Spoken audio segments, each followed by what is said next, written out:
Welcome back to the Culture Crusade. Welcome to everyone who's joining us in chat, and welcome to you, John. How are you?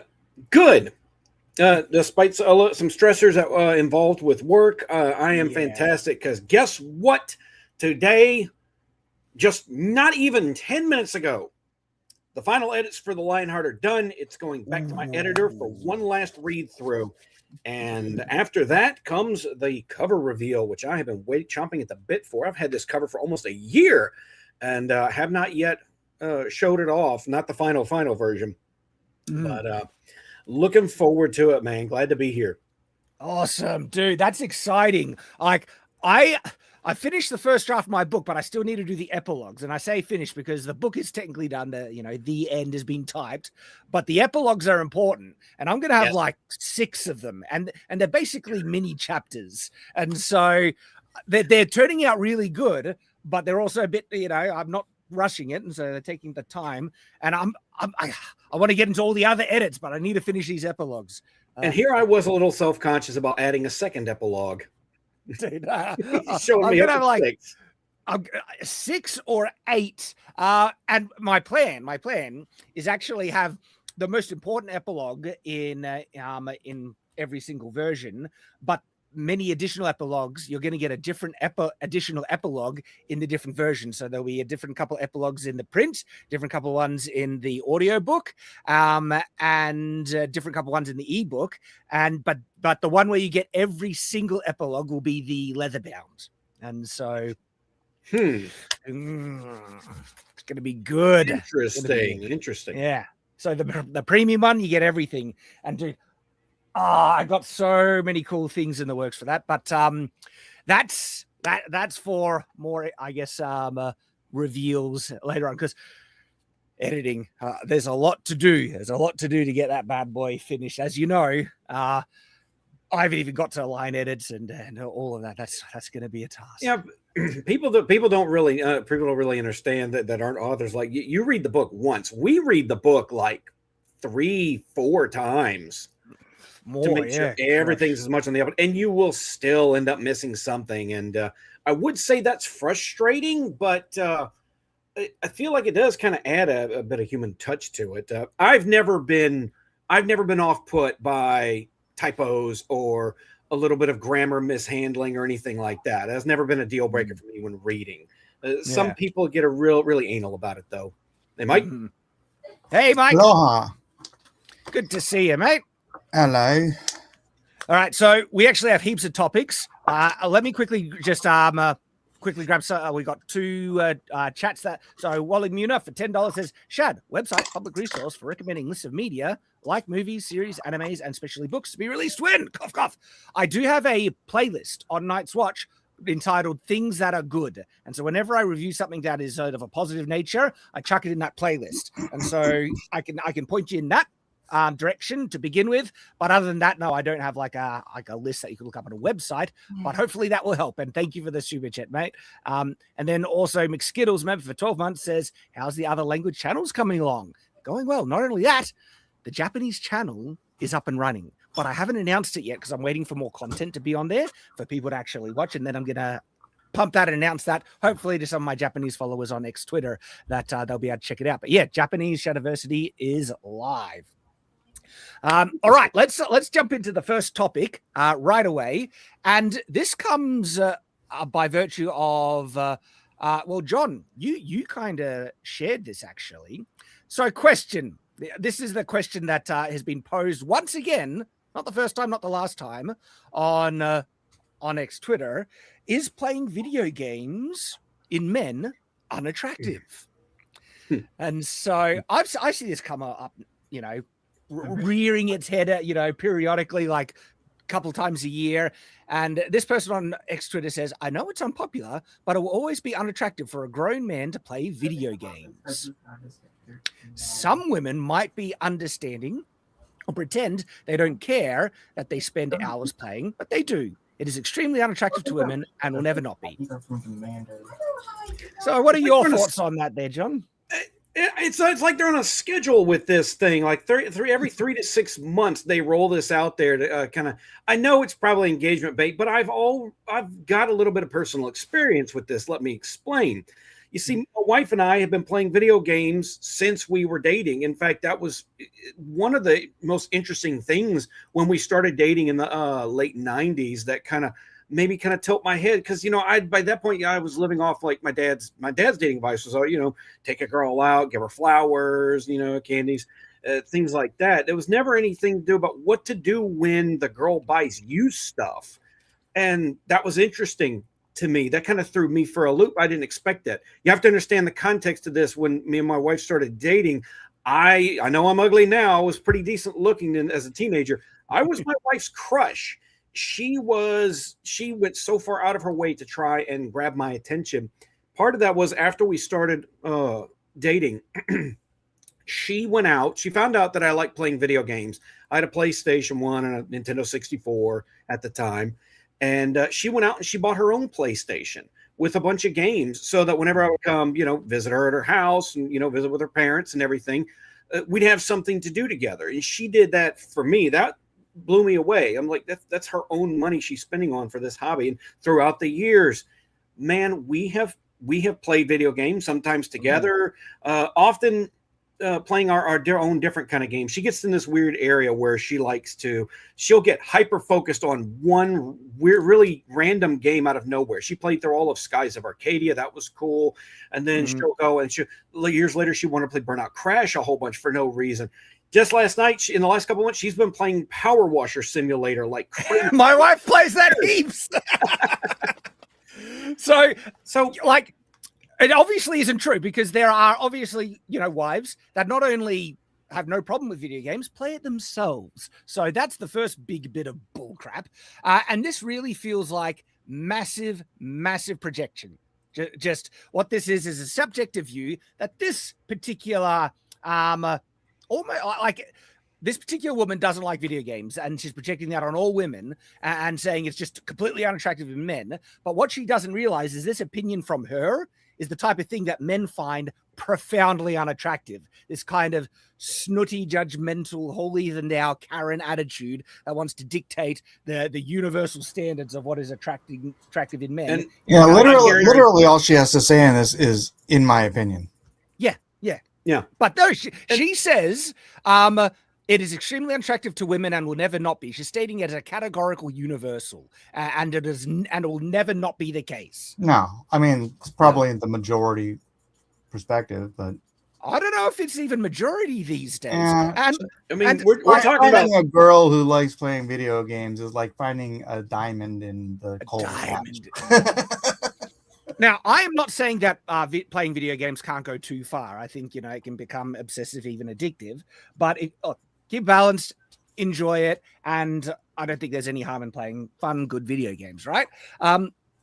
Absolutely. And the thing is, every man has to have a kind of a hobby. They have to have a zone out hobby, doing something with their hands, doing something with their brain. It could be reading, it could be watching TV, it could be video games, woodworking, fishing, hunting, whatever. There has to be this little third space where they go to sit down and chill out. And we've discussed this before on this stream. There are women out there that just have this ingrained, almost narcissistic possessiveness over men's attention, that they cannot stand anything that takes their attention away from them, the woman. And there's some of them that have gone out of their way to even destroy those third spaces. I think we've seen some of those, because this traces back a lot to the tenets of Marxism and people not having a comfortable place to be and trying to keep people uncomfortable. And frankly, feminism is just communism in a skirt, to quote R.H. Snow. Yes, I agree with that. Also, oh dang, what was I going to say? There was something related. Oh yes, that when video gaming becomes addictive and obsessive, right?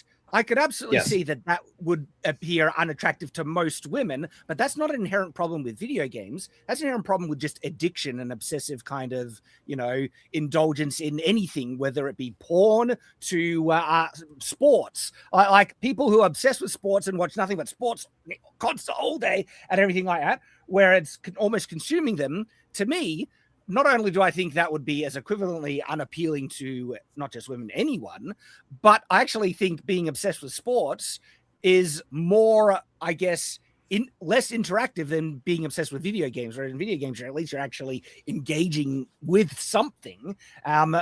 Where sports, like you're watching, you're passive, yeah, you can cheer along, but video games actually requires input from your part to control and actually play the game. And so if she's latching onto the idea of video game addiction, there's a point there, but again, not inherent to video games specifically. And I do wonder about the things that women might become obsessive over that generally men find really unattractive, but how often do we mention it? Like, I guarantee you she's got some kind of hobby or like that her man doesn't get, or we put up with, their little hobbies. Occasionally they just have something they want to collect. They have something that they're, highly invested in. For a lot of them, it's true crime dramas and stuff like that. Mm-hmm. Well, what about shopping and fashion?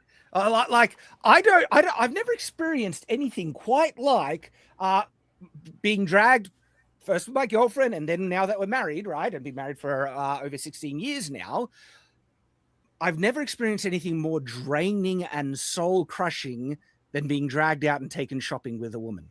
I don't know what it is. It's like kryptonite. My energy gets drained, and I'm just like, this is the most boring, painful experience I've ever had in my life. You know what kills me the most? They will want you to follow them through those clothes department stores for hours. You take them to Home Depot or Lowe's, the tool store, and in 10 minutes they are looking at their clock. Are you done yet? No. No joke. When I was engaged to my wife and she was shopping for, I don't know if it was shoes, it might have been actually shoes, right? And so I was being supportive, fiance, going with her and everything, but my soul was dying inside for how just boring it was. And so she goes to the shoe shop, and I just sit on this, one of the waiting benches, just waiting. And another guy, similar my age, came and sat down, and we're both sitting there. And it was one of those moments where it felt like I could read someone's mind, where this other guy that sat next to me, I knew exactly why he was there and what he was doing. He was in the exact same position as me. And no joke, without any prompt or cue, at the same time, we turned to each other, looked at each other, and then in exact unison, just both nodded and said, yeah. And just we knew exactly what was going on. I was watching something, I can't remember what it was, but there's this fundamental difference between men and women, because it's like when men go to the store, it's because we need something. Yeah. Right? Yeah. When women go shopping, it's to see if they can find something. To find something. And it doesn't even matter if they find something. If they've gone out and looked for something, they feel like they've accomplished something. Yeah. And to us, it's like, if I go to the store and they didn't have my thing, I didn't accomplish anything. Yeah. Right? Yeah. Well, what was the and point then you're of like driving around town on a mission to find the thing somewhere. The thing. Where right? is it? What is it? I'm not going to go hang out at a store. They don't have my thing and then just go look at all their other things. It's like, I'm going to the store for my widget and I want my damn widget. And that's just not how women are. Yeah. And this is a common experience that many men who have many interactions with women know, and men do not enjoy, speaking generally, men generally do not enjoy shopping like that. And you could almost say it's a turn off, but we put up with it because they love it and we like to support it, There's a mindset though. I've gone shopping with my wife when I want to buy her stuff, right? And if like we're at a store, I'm like, I think you'd look good in this, and just buy and just like grab it. It's not shopping for me. It's like, I think you'd look good in this. Grab it, put it in the thing, buy it. It's like, it's like trying to combine the mentalities. Yeah, and it's interesting. People are always like, look at this. This seems like a very distinct difference between gathering and hunting. It's like they fall into stereotypical difference of behaviors between men and women. And video games are an interesting one, because more men play video games. And we're not talking about mobile games, Candy Crush and things like that. Like a lot of women play puzzle-like, lighthearted, mobile games, quite a lot. But in terms of competitive gaming, right? Like the real hardcore stuff, that is vastly more predominantly done by men. And it shouldn't be a surprise because it does go into these natural gender differences between men and women. Men, almost all throughout history, have been gravitated towards competition sports more than women, because men, physical competition, and not only that, just many types of competition. Okay, men gravitate towards. Now, I'm not saying women don't compete, but women compete in different ways and different levels. Oftentimes, social status and women compete for men. Well, attention and things like that.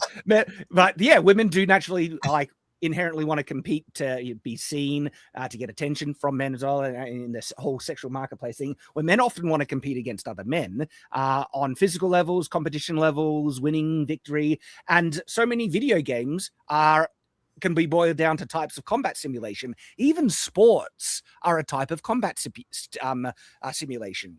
Men gravitate towards that, being natural providers and protectors. We get engaged quite a lot through competition. And so, of course, men like video games, and we play a lot. And it's just a simple thing that women, you might not get it. We understand it. We don't get your love for shopping, okay?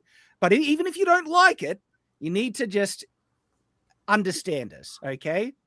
Just as we'll try and understand you with your obsession with fashion and shopping, understand us with our enjoyment of combat simulation type, things, from sports to video games, to many things. Men enjoy hobbies, enjoy things, objects. Women connect more with things that explore relationships, people, persons, and stuff. And so this whole kind of men, it's a double standard. It's actually a double standard where we're going to criticize and demand men change. But if men does it to women, oh boy, are we sexist? Are we completely sexist as a result?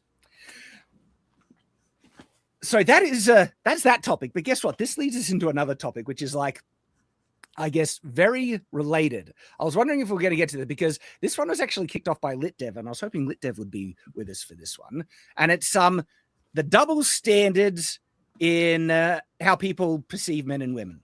Okay. And for some reason, just this week, multiple things crossed my timeline showing this double standard where it's perfectly fine if, women criticize men in this way, but if men dare, and I mean dare even do the slightest similar thing to women, misogyny, sexist, and everything. And so the first one I saw about this thing is LitDev sharing an example from Avatar. And so we don't train men. Empowerment. And literally, so in Avatar, they come across a small tribe of women warriors, and these women warriors, that's what they are. They will only train men. And Sokka, I believe, wants to learn how they fight because they're really talented at fighting. And their first response to him is, we don't train men. But then he kind of convinces them to, and even puts on the female paint and everything like that, almost cross-dressing, to get them to train him in their womanly ways. But still, so many, like this idea of, excluding men, that's empowerment to women. And women have done this many times where they've made businesses that only hire women. And it's been celebrated by feminists and everything as empowerment. But if men did the opposite, right, excluding women, well, that's been decried as sexist constantly.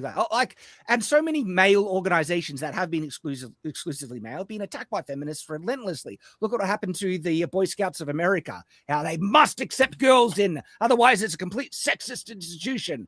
And it's like men can't have their, exclusive spaces, but women can. That's empowerment. And when men does it, it's sexist. Because look, we don't train women. Well, guess what? That did appear in Avatar as well, when they go to the ice tribe or water tribe in the northern regions, I believe, and Katara, I believe, wanted to be trained by them, and their response was, "We don't train women," and that was horribly sexist.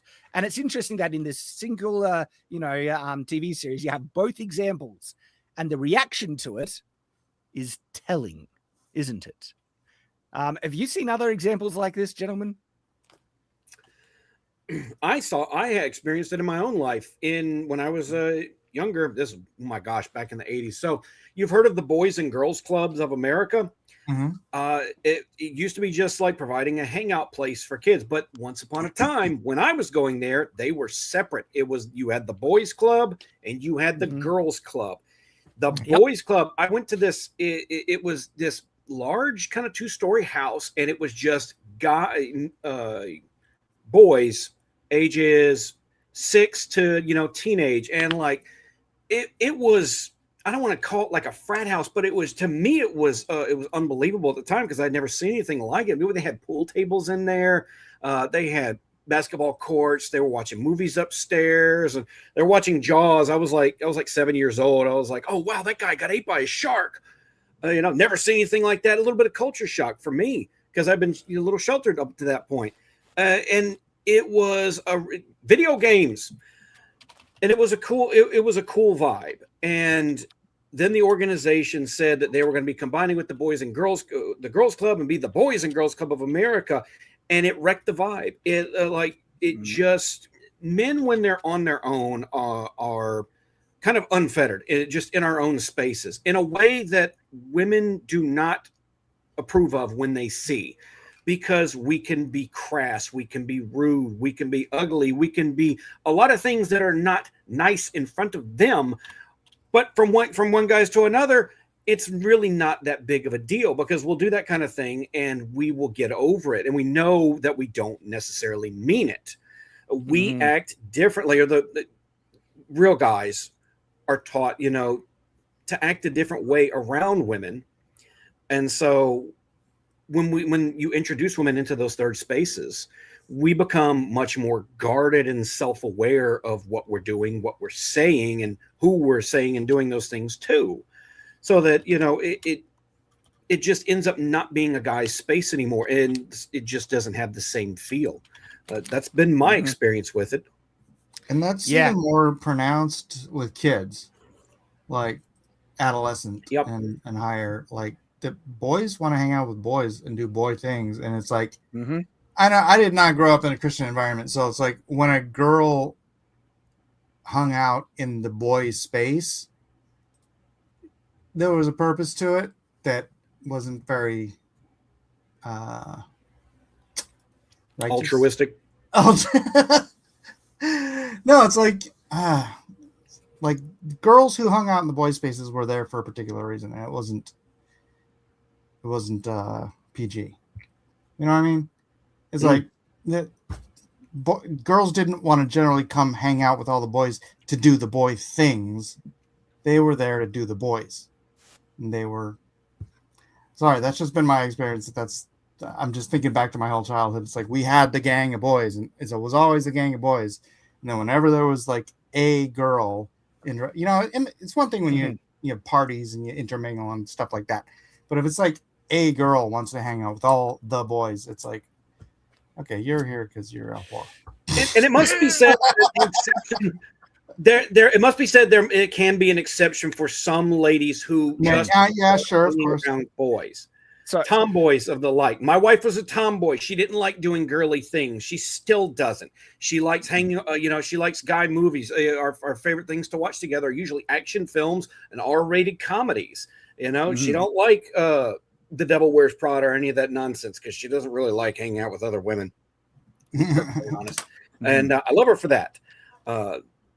So but it also must be said there is an element of FOMO to this. When women see something that's really popular, if a lot of guys are doing it, it must be popular, and so they kind of don't like that whole aspect of, well, I'm feeling left out of the popular thing. And a lot of men's spaces ended up becoming popular things in the mainstream. So yes, yep. And it's really interesting because it seems like there is a higher tendency of women wanting to be interested in what is more stereotypically men's interests or even things, and men have far less desire to impose or inject themselves into what women groups or women interests and stuff like that. And it could come down to, you know, that might be a way that women either think that they can attract men by doing that. And then you do get the, you know, occasional diamond in the rough tomboy who actually does like that stuff. Just like you can get the occasional guy that actually does like fashion. But men don't seem to want to embrace women interests to attract women. We just think we need to excel more in the things that men do, you know, in that certain masculine pursuits, because that seems to be a fairly successful way. But men actually do find it kind of an attraction when women show interest in things that they like. And so women tend to have, you know, caught on to that. But going back to the double standard stuff that where women do stuff, and if men do the same thing, it's complete, you know, how dare they? Have you seen this clip? This clip is actually kind of hilarious. I had to look it up while you were talking because it encapsulates the next double standard. Can you let me know if you can hear it, right? Gay people and black people. So you can hear it? We got it. Yeah. Audio is good? Okay. And Asian people and Native American people and Pacific Middle Islanders. Eastern. Well, Pacific Islanders. I love Middle Eastern people. And this Indian is no people. particular order. No, I rank. I love Okay. black people more than anybody else. What's second? That's tougher to say, isn't it? That's tougher to say, isn't it? You know what? Your mouth kind of reminds me of like a person from Whoville. That's Okay, so now she starts roasting him, right? You know, it's like making fun of his appearance, and his response is gold. You like lip is not there. Well, I But, can't like, help that. No, you can't. It's just like Body Whoville-esque. shaming's fine till it's all about the weight, right? Goodness, here come the comments. I've actually watched a bunch of videos with that guy. He's constantly roasting people. It's funny. Yeah, I think is just a comedian generally, but this speaks to actually something that's a bit more, you know, across the board, where women feel like it's perfectly fine to judge men based on their appearance, especially their weight, right? But if it's in reverse, it's how dare men do this? That is sexist for not being attracted to, you know, larger women, and you need to accept women and admit all sizes are attractive. But like most young women would rather date the guy on the left than the guy on the right. That's not sexist or even controversial. It's just a fact. But yesterday I made the same point using a woman, and all hell broke loose. Funny how that works, isn't it? It's like, yeah. Right now, I think is it what you guys can tell me? Is it because women are more sensitive about their appearance and feel more vulnerable to negative comments about their weight than they're men? deluded. Or is it that Have you it ever seems like watched people whatever like, because men are podcast? sensitive about their weight, right? And I'm sure that, you know, if a guy's called a fatty, it doesn't make him feel good, but it does also help us motivate to get thinner sometimes. Sorry, Mike, what you're saying? I'm just saying, have you ever watched a whatever podcast when they go around and say, hey, rate yourself, and all these freaking uggos are rating themselves as 10s? Women are delusional. I mean, not all of them, obviously. I'm speaking in generalities always, but There does seem to be a level of self-elevation that a lot of younger women these days are kind of going through. I think they're Homath actually covers a lot of these topics, and just social media and the immediate validation of people online and the solidarity with their peers has kind of made a lot of them way overestimate how much they're worth in the eyes of other people. I think that's a dangerous thing, because it's, you know, a lot of times online really isn't reality. Yeah, and I also think that the difference in reaction, the fact that there is such a and look, this is an actual a manifestation of real sexism, where women are actually getting almost a privilege, and there's a double standard where if it's same applied to men or done by men, it's horribly sexist and misogynist if men do it, but it's okay when women do it. you know what? It's funny. I bet you all the reactions he was getting were from feminist men. I was going to kind of come to that, where I do wonder if it comes from that both men and women have a more naturally instinctive reaction to defend women more than men. Like that's actually kind of across the board. It goes into the fact that women actually get lesser sentences for the same crimes than men.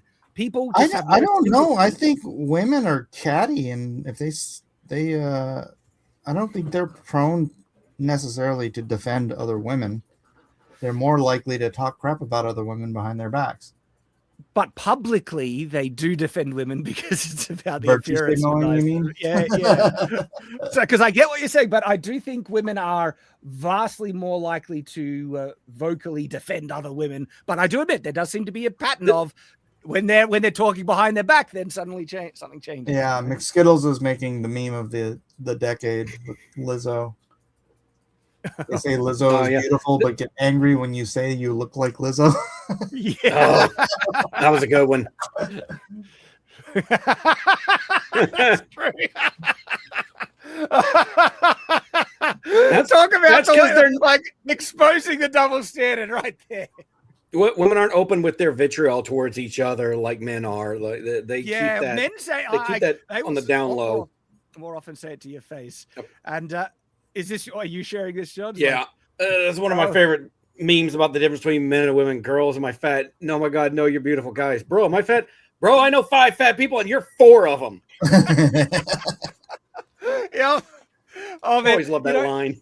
I wish I could find this clip. There is one of the funniest clips in the world, which really kind of encapsulate how men kind of react and stuff. I might need to look it up because it's about let me look at it. It's gaming.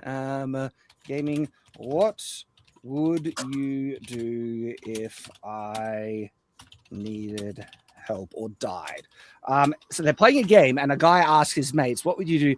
Oh, would you be there for me? Clip. This is. I've seen that. This is so cold. This is like men just perfectly, encapsulated. Because the thing is, though, these guys would be there for him. They actually would, but you wouldn't say it. I wouldn't say it. And this. I'm so glad I found this. This is just so gold. All right. Let's make sure the audio is on. Would you guys be there for me if I was going through something? No. Nope. No. Absolutely not. I've seen this. I hope it sucks. Whatever you're going through. What the fuck? I hope it emotionally scars you for the rest of your life.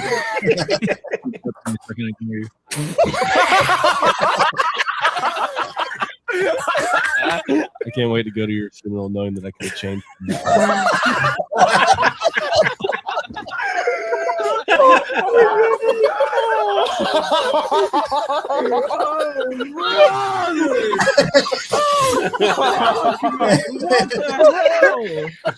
Real cool. I was asking if you wouldn't be there.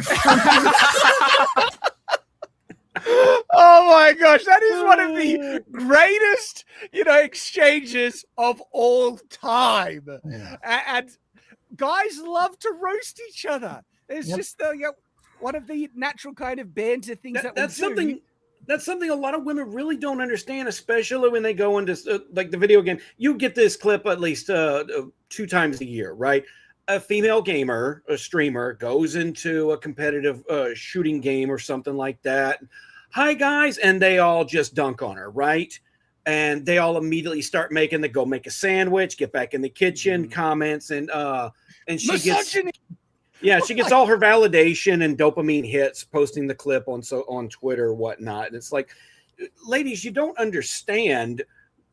Men are competitive by nature. And when you enter the competitive spaces that they're in, they don't see you as a woman. They see you as competition, and they're going to treat you like competition. Now, what's the most immediate way to insult a woman like that is to start resorting to stuff that is, inherently misogynistic, but it's not because they genuinely hate you. It's because you're a woman. It's because you've jumped into their space to be between them and their target. And it's ironically, that's a sense of camaraderie and respect, because same thing would happen if you jumped in there and you're of a particular ethnic race. They're going to make fun of you for that. They're going to make fun of you for whatever. The low-hanging fruit, just to roast roasting you. is roasting. Yeah, and it also is almost a litmus test to see if you can hang with them and put up with the banter. And if you can't, too hot, get out of the kitchen. But also, like, think about this, right? What is actually, I broke it down. What implies worse, implication in a comment? Go to the kitchen and make me a sandwich, or I hope I can go to your funeral knowing there was something I could have done to prevent it.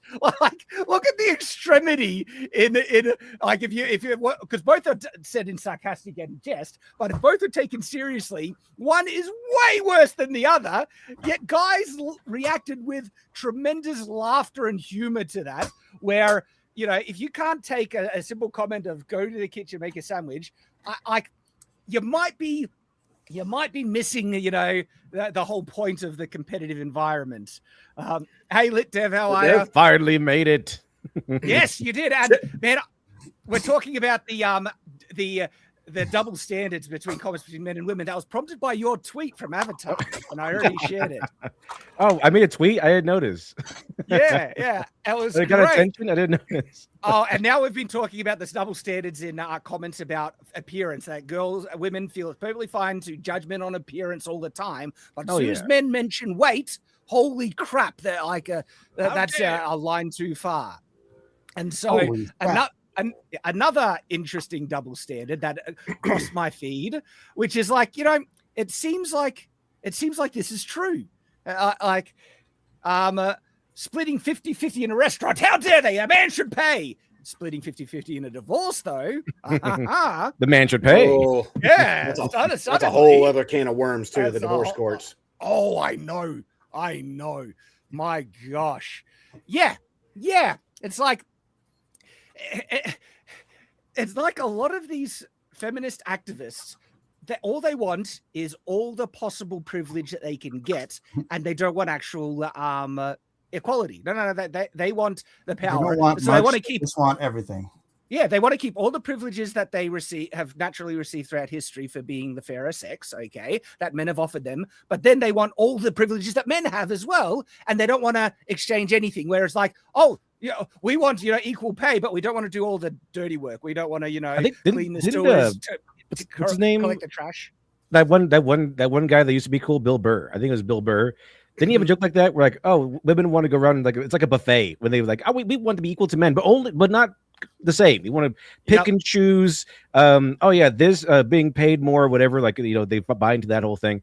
Dying first. Women and children first. Remaining behind and doing a thing. No, they're all women empowerment. But when the Titanic is sinking, they're suddenly, but I'm just a girl. They don't want to be part of the 94% of men who will die in the workplace either.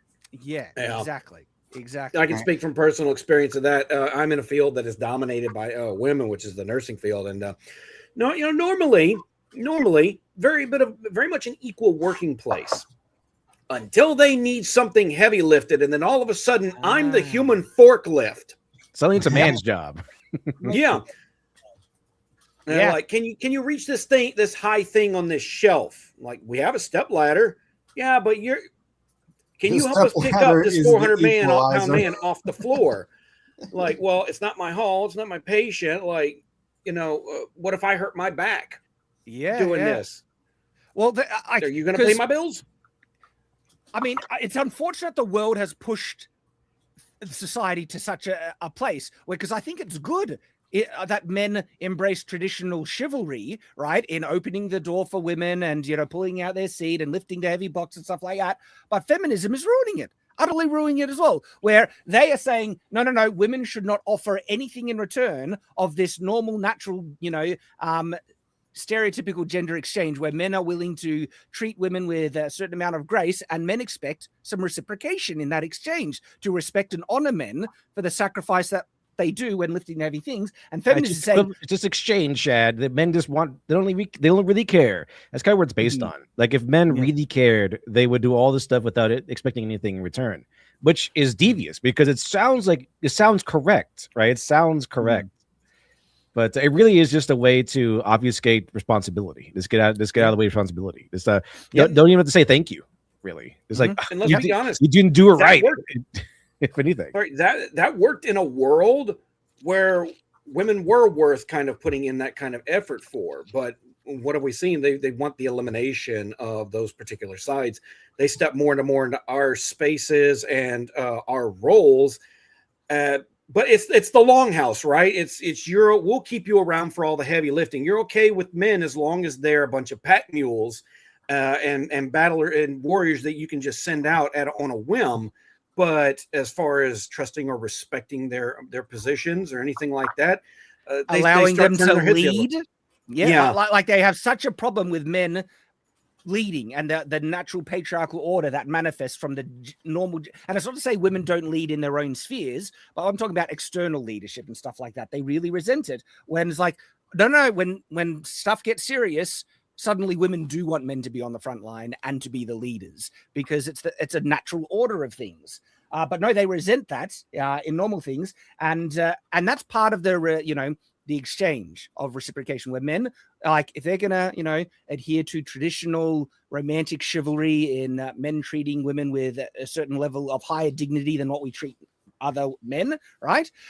There needs to be a certain level of respect and understanding given to men, but they don't want to do that. And society is actually kind of breaking down. It's really unfortunate they point out on these like weirdo manosphere podcasts, but they do, and the women admit to it, where they want traditional men, but they don't want to be traditional women in return. Right. Yep. That was it. Unfortunately, it's all these manosphere podcasts, but it is, Hey, some of those podcasts are great. Some go way too far, like you ever see one when they go around and they just ask, what value do you bring to the relationship? And women are watch them break down. Yeah, they got nothing. They're just like, well, I can cook. But they usually say like something. They don't even say that. They say vibes or something. Well, there's certain modern women. No, the big one is they say, I'm loyal. It's like, well, that should be the first thing that anybody. That's the baseline. That's not an. That's exactly. not a.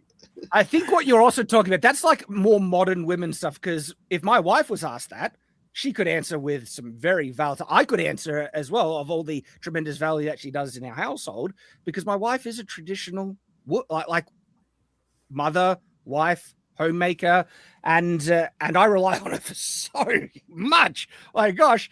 And of course, I'm doing my part in being the main provider for the household and doing the lion's share of that type of difficult work. And it's the natural exchange that just succeeds so often. Like, that's the family unit. That's what society needs, and it's been getting broken down. And a lot of it is the double standard hypocrisy from modern day feminism. That's what we see. Remember that what's it called? I think the overly prepared hero, where the daughter of that one king or leader or whatever just kind of started yelling at him and he starts slapping her into oblivion. Equal treatment. Suddenly that clip has been like, yeah, equal when you demand equal treatment and you get it. Yes. Overly cautious hero. It's one of those less known gems. We're starting to come to a place in life where we look back on history and start to understand why so many societies curtailed women in power, to be perfectly honest. But I will say, shout out to the girls that do get it. Shad, I put a link in the private chat. This is really funny. Okay. Yeah. I don't know if you've seen this before or not, but like some girls can kind of come into the guys' spaces and they can hold their own. And this was probably the best example ever. Yeah. Hang on. So there is a bit of a language warning, and it is peaking a bit. But let me share this one, because I've seen this one, and look, this is where this is a woman who can enter a male space and duke it out as good as any of the men. Shut your goofy ass up and go back to the kitchen. You're 35. Go make your kid a sandwich. I'm going to fuck your dad and give him a child he actually loves. Whoa! Burn. Only a woman can tear you apart like that. Oh, yeah, it's like women, like, when they get it, they can hit back. Just shout out to the girls that can hang. And look at, like, guys' reaction to that isn't like, oh, sexism, misandry. We laugh and like, we're like, dang, got him. She's in the club now. Well played. You can play with the guys now. Yeah, you can come into the salty spittoon, right? Oh my gosh. All right, gentlemen, shifting gears. We need to talk about the wild stuff that is happening on YouTube. There has just been a purge lately of channels for what they're calling inauthentic content. Have you been seeing this? Like, Yes. Yeah, they're trying to tackle AI, I think, but it's tackling people who are obviously not. It's kind of interesting. Yep. And so these are the current reports. Well, first, let's like backtrack it because it's so funny when I see people noticing stuff that I've been, signaling and saying, this is what's going on, everyone. It's going to come for all the creators on the platform. I've been signaling this for over a year now. And then when I see people like me, I'm like, first time? Oh, look, I'm glad that you're starting to wake up to it. But there's this one came across my feed where like YouTube announces this thing, Brandcast. In the YouTube era, viewers don't just scroll, they search with intent. Whether the big screen or short, creators are reinventing entertainment and driving a new era of growth in brands. Except when most creators see this, we don't see ourselves. We're like, who are these kind of corporate, people being propped up? And as someone observed, I told you, I've been saying it for over a year. Me too, brother. YouTube is changing their business model. They don't want indie creators. They want us all gone. There's a video on Shadiversity called SlopTube where I forewarn all of this. And one of those primary things in the video, I said that they want to support the Mr. Beast type of, polished creators. They want to become like Netflix, right? And so this guy just says they want us all gone. They want to make deals with Hollywood and the networks. Within 5 years, I predict they will change their name. I don't know about that. But in 5 years, YouTube is going to be a very interesting place. I think they will, like, for instance, Night's Watch, I think will do about just as well as it's currently doing on YouTube in 5 years as now. But once upon a time, our content was reaching our subscribers regularly. And as a result, got far more reach. But that's not the case. It's like there's almost a new, the roof has been lowered. And it's like YouTube is going to be using people like us, which is just going to be, making content and everything to prop up the content creators they actually want to succeed and be their kind of representatives of what the YouTube dream is. And so they go on to say, for all the people out there who bought into the grifter nonsense on X, you were misled. There's no future on YouTube. Now, I think YouTube will still be useful in terms of getting some measure of reach, but I cannot see creators like, my main channel, Shadiversity, the environment, that type of content that once could reach an audience, basically impossible now, it seems like, except for the most exceptional minor exceptions. The system has changed completely. And so it says, you aren't going to get rich as a content creator these days. Those days are over. That's what I'm noticing, unfortunately. The thing is, they're going the exact wrong direction, though. Yeah, exactly. There's this trend, by the way, that has been adopted by many YouTubers, usually the soy boy types, but like they have there's a trend of creators holding their microphones in their hands and everything. And the theory is that people are not wanting polished content anymore. They want something that feels a little bit raw, a little bit indie. So, guys holding the microphone, like they don't have a lapel clip or something like that. People want to see a little rough, a little rough around the edges now, because that feels more authentic as opposed to the super polished corporate feel of a Mr. Beast or any of these actual corporations. So they're going the exact wrong direction as to how to present their content, as opposed to what people seem to want, which is a little bit of, this is a person making videos. This is a little bit indie. That's kind of where the whole thing has been shifting as far as the people are concerned, is that they're shifting more towards indie creation and away from super smooth, super corporate, polished creation. But that's exactly where YouTube wants to push things. They want to phase out the type of creator that literally made their platform prosper, right? And so this post finishes off by saying they're phasing us out and X might be the only alternative. I think that's true. I think Rumble might have potential. I really hope their search and discoverability. But other creators more creators are moving over to Rumble, especially with the recent purge, which we'll get to. But this has been a consistent problem that's been going on for over a year. And so I've reported on that. But then, like, other people have also been reporting exact same type of thing that I've seen. Oh, let me share this one. So this one here, why does YouTube hate VTubers so much? On April 28th, my reach and impressions dropped to 0 overnight and killed all my videos. 0 strikes, warnings. Was I caught in an AI inauthentic content sweep because I'm a VTuber? Please review and fix this, Team YouTube. Guys, I literally have a video posted on Shadiversity when I saw the exact same thing. It was like 2 years ago now, where suddenly nothing in the content changed, but my reach fell off a cliff. And that's like the only explanation for that is algorithmic. You can literally look at the impressions, and my impressions on my main channel just killed off. And that's the reality. And Archcast, he understands this as well. He says, happened to my law channel years ago.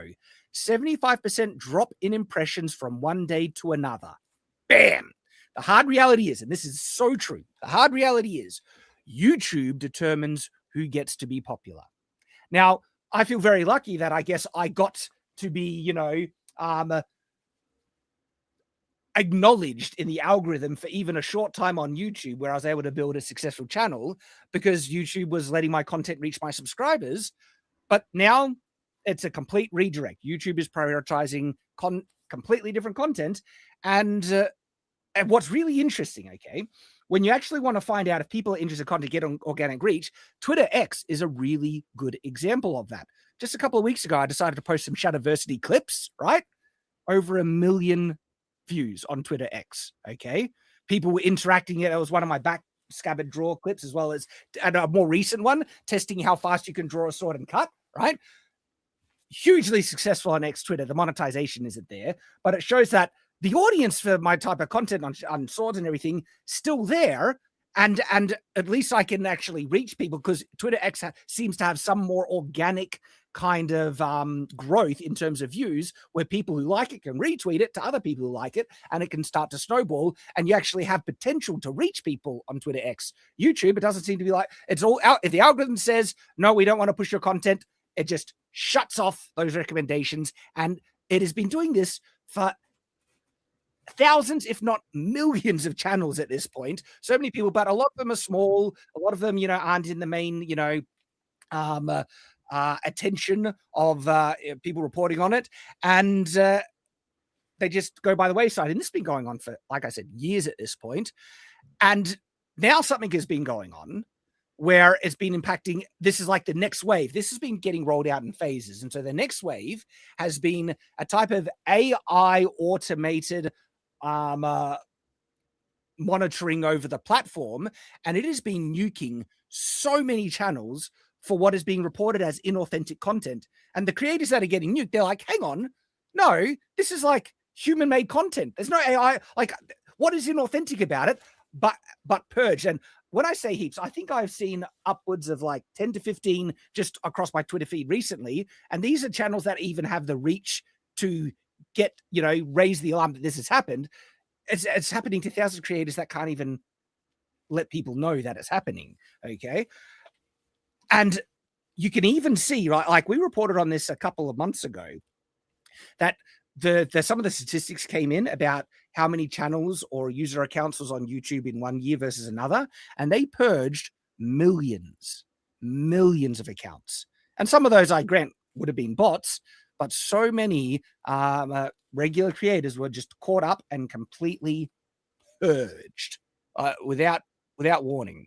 And like, this is just one guy amongst the many. Oh, I'm sharing the wrong one. Let me bring this one up. It's this guy here, where it's like, my YouTube channel just got hit with a sudden inauthentic content demonetization. Drunk 3PO was one of them as well. Had a clean record for almost 2 years. Most of a mostly real man on the street interviews, just gone. Entirely gone. And that's just one example amongst many that's been going on. And so, man, doesn't give you much hope for YouTube as a platform going into the future, does it? What do you guys? Indeed, it does not. And I think my channel was one of the ones that kind of got hit early on in the early wave of all this. Looking back now, it kind of makes sense. But my face was on the screen most of the time. I don't know that. I don't think the AI was even implemented, or maybe it just wasn't working very well, because it's definitely not working well now. I'm sure there's a lot of channels out there, because when they say millions of channels, people doubt. Guys, there's a bunch of people, a lot of them overseas, a lot of Indians that try and come up with channels that just post the laziest slop, AI slop possible, because they're trying to get up and get monetized enough to earn just a few shekels. Okay. And those are the kind of channels that need to be taken down. But a lot of people are catching strays because of this, and stuff that's really should not be catching this kind of attention. And the only way to really reverse it and have any kind of recourse is to raise so much of a stink on X that you catch YouTube's attention. And that strategy isn't going to work forever, unfortunately. At some point, they're just going to stop paying attention. And that's when I think just kind of this whole community, this whole way of life almost might just kind of fall on the wayside. And you either make YouTube videos for the love of the game, or you just, kind of call it quits. I think a lot of people will just call it quits, because if they were making money, some of them are making enough to live off of, not everyone. But if it's not worth the effort in their eyes, they'll just call it quits and go. And I wish to God Rumble was a much more viable competitor. I've tried to tell them this for years on Twitter. If they can just at least get their discoverability algorithm to where YouTube was in 2015 or so, they could kick YouTube's ass. But that's not where they're at, unfortunately. Yeah, they focus so much on streaming, because streaming, they've launched Rumble Wallet, and that actually does look like it's pretty decent, honestly. And that is very much to support the kind of super chat, Rumble rant ecosystem, because I think they bring in a good chunk of their revenue through that, and they take less of a cut than YouTube does for super chats, by the way, but they still generate revenue from that. And so because more revenue is made through streaming, that's the main thing that they seem to prop up, and they want to bring over live streaming broadcasts. And so just video watching content seems to be just pushed to the side and ignored for ages now. And so I wish Rumble could figure that out to make it a more viable platform for just generally watching content. It's not also yet. I can't get Rumble on my TV. Yeah. We spend, my wife and I will sit and watch endless hours of stuff on YouTube on our TV. So it's not having that option kind of sucks. Rumble. Look, Twitter X is kind of in the same boat, where it's it has a platform with great reach, but its video, watching kind of side still sucks, and they haven't really developed it at all. And but a lot of creators, especially in the that I've heard from, the ones in the kind of fellowship sphere, which is from FNT to Yellow Flash to Geeks and Gamers, and all the guys, we've been saying we're wanting an alternative. YouTube is getting really, really crap, and it's getting so concerning that Jeremy from Geeks and Gamers he's worried about even playing intros to his live streams and other things now, because people's whole channels have been taken down because of their intros to their things are repeat content, and YouTube has flagged that as inauthentic spam or something like that, where it's just, that's the same type of content you've been posting again and again and again, even though it's just an intro part of things. And people have had their whole channels taken down. I think Smash JT was actually one of them that was been reporting that he's had issues with either something getting demonetized or taken down for an intro clip. And it's come on. And because YouTube, again, isn't focusing on making it the best platform for its creators, it's also fired heaps of their human reviewers and human staff. I used to have a YouTube rep, and recently saying it's been great working with you, but now it's all kind of done, right? And so no human contact now from YouTube, because they can cut so many things, overly relying on AI. And this is the type of stuff that I have been, warning people about with AI, where the AI tools can be really useful if humans use it in conjunction with them, right? Humans using AI can be tremendous, but AI just completely going crazy. There's things I've been, warning about for ages now. And it's so interesting when you see some of these companies just try and rely completely on AI. And I forget the exact details of this report, but something happened with Amazon where they did that, and it was a catastrophe. It's pretty clear. And I've been seeing lots and lots of AI ads on YouTube. Like, it's very clearly AI ads, and like just like little either videos or little like banners or something like that. Like, hey, check out this 30-day military workout. Clearly ads, clearly like an ad made with AI. Even if they're like talking people in there, is this AI voice? This came up, but I know this isn't part of the topic. Did you guys hear about Marvel firing like 1,000 of their creative staff? My friend Andy Park lost his job. Yep, I heard about that.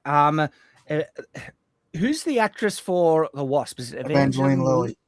She actually criticized Marvel for doing that. Yeah, and she was sitting there. I caught the second half of it, and she's talking about Andy, and I'm like, "Are you talking about Andy Park? He used to work at Image as a comic book artist." And man, him and Ryan Menderling have been the two guys that created all of the characters for Marvel Entertainment, and they're just going to use AI to rehash their designs for new characters now. Let's check that. And I've been warning that this was coming, and my message to artists from the very beginning, but my message to artists from the very beginning is that you need to learn how to use this technology. Because if you do, you can ensure your employability, because people want to use that technology. It's going to be so much cheaper. And so if you can show that you can use that technology and understand it, you'll be on the list to, be kept around. Because people who want to deny and just totally reject everything AI, I'm sorry, you're going to be on the chopping block, because you can't stop the flood that's coming. And so we're starting to see it really happen. And we're seeing it rolled out in such an overly, improper way, where they are relying on it way too much without humans actually being involved in the process. And some pretty disastrous things have been going on as a result. But going back to YouTube, it's not looking good. At the moment, I'm still making content because I enjoy it. Like I forget which one of you said it, like you're just making content for the love of the game kind of thing, right? For the love of making videos. That's why I started doing YouTube. It wasn't to get money. It's because I enjoyed making videos. And having said that, though, I'm having heaps of fun making content specifically here on Night's Watch with you guys and my new channel, Latter Day Night, which is an LDS focus one. But Chadiversity, I'm really loving the sword reviews and just the content I've always loved. But it's not about making money now. It's just about making content I enjoy and focusing my efforts in other pursuits that might have greater potential to actually, achieve something. Because I tried it. I tried making the best possible content. I'm still trying to make good content, but I really knuckled down a couple of years ago, trying to make the very best content I could, trying to figure out the best content that my audience would really, really love, everything, overly thinking it as much as I could. And YouTube would just punish it, crush it. And then it's like, all right, well, we'll just make some fun content. And sometimes that content does way better than the ones I was trying really hard. And it's like, all right, I'm just going to make fun content. That's kind of where we're at the moment.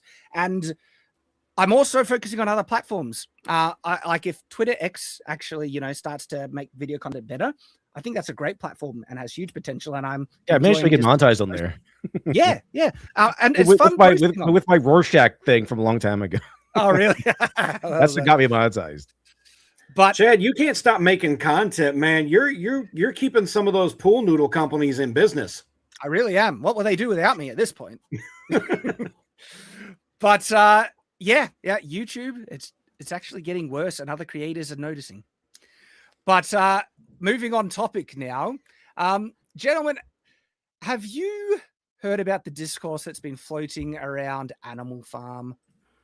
I try to stay away from it, but I can't. I didn't know it was funded by Angel Studios. That's interesting that they would fund this thing. I like Angel Studios, but there's been a big controversy about Angel Studios being the ones who have distributed this film where Animal Farm is supposed to be anti-communist, and it's been completely subverted. People have watched it and confirmed that, this is actually anti-capitalism now. It's anti-capitalism.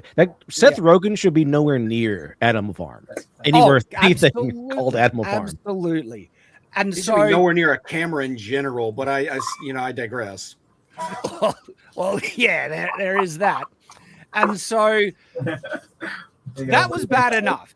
Angel Studios could have said something about around like, oh, look, we signed up thinking that it was going to be in line with our brand. Which So they didn't make it; they're just distributing it. Yeah. But it seems like a lot of the other studios turned it down and didn't want to distribute it, and they picked it up. And I could absolutely see them thinking, well, this is Animal Farm, anti-communism, perfectly in line with the type of, stuff that we do. And it's being made by Andy Serkis, and he's one of the bigger, names in Hollywood. It's not the huge, but that kind of adds an air of legitimacy a little bit. And so they might have managed to trick him. Like it's like one of those instances of like, oh, no one will touch it because it's pro-communism, it's anti-communism. That's what they thought. And then, okay, we'll take it on because, of course, commie Hollywood's not going to touch it. So we'll do it, and we'll spread the word around and have this anti-communist film break the new circle here, like break through that glass. But it turns out, boom, Seth Rogen's in it, and so it can't be good. Well, what happened? It's pro-communism.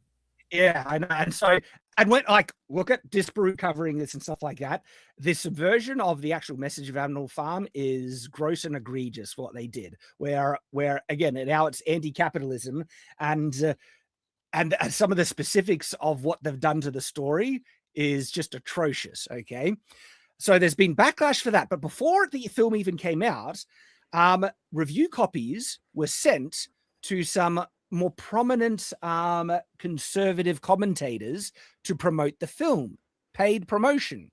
And several of them made posts, from Tucker Carlson to the redheaded libertarian. And I think even Daily Wire might have done I don't quote me on that one, but I think so.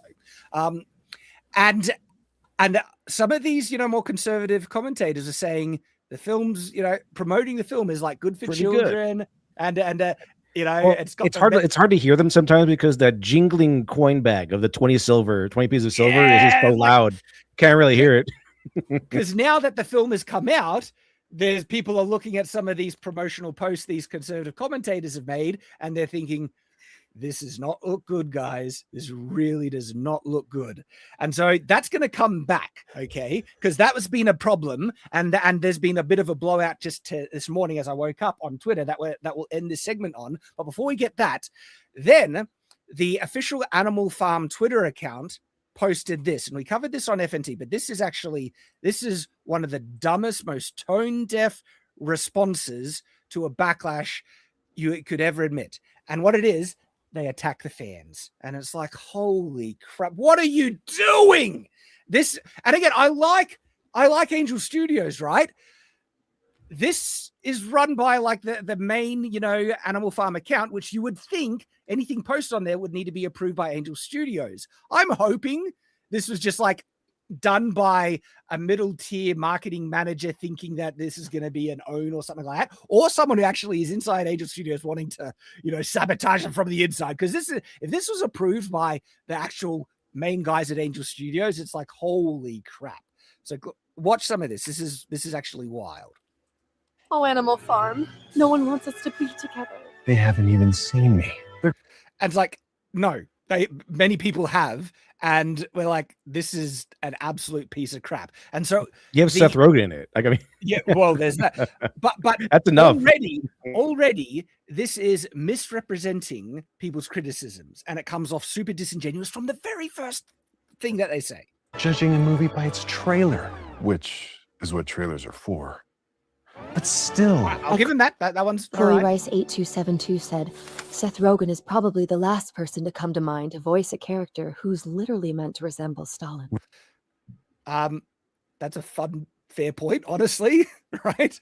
But they're bringing up these actual posts by people online, mocking them.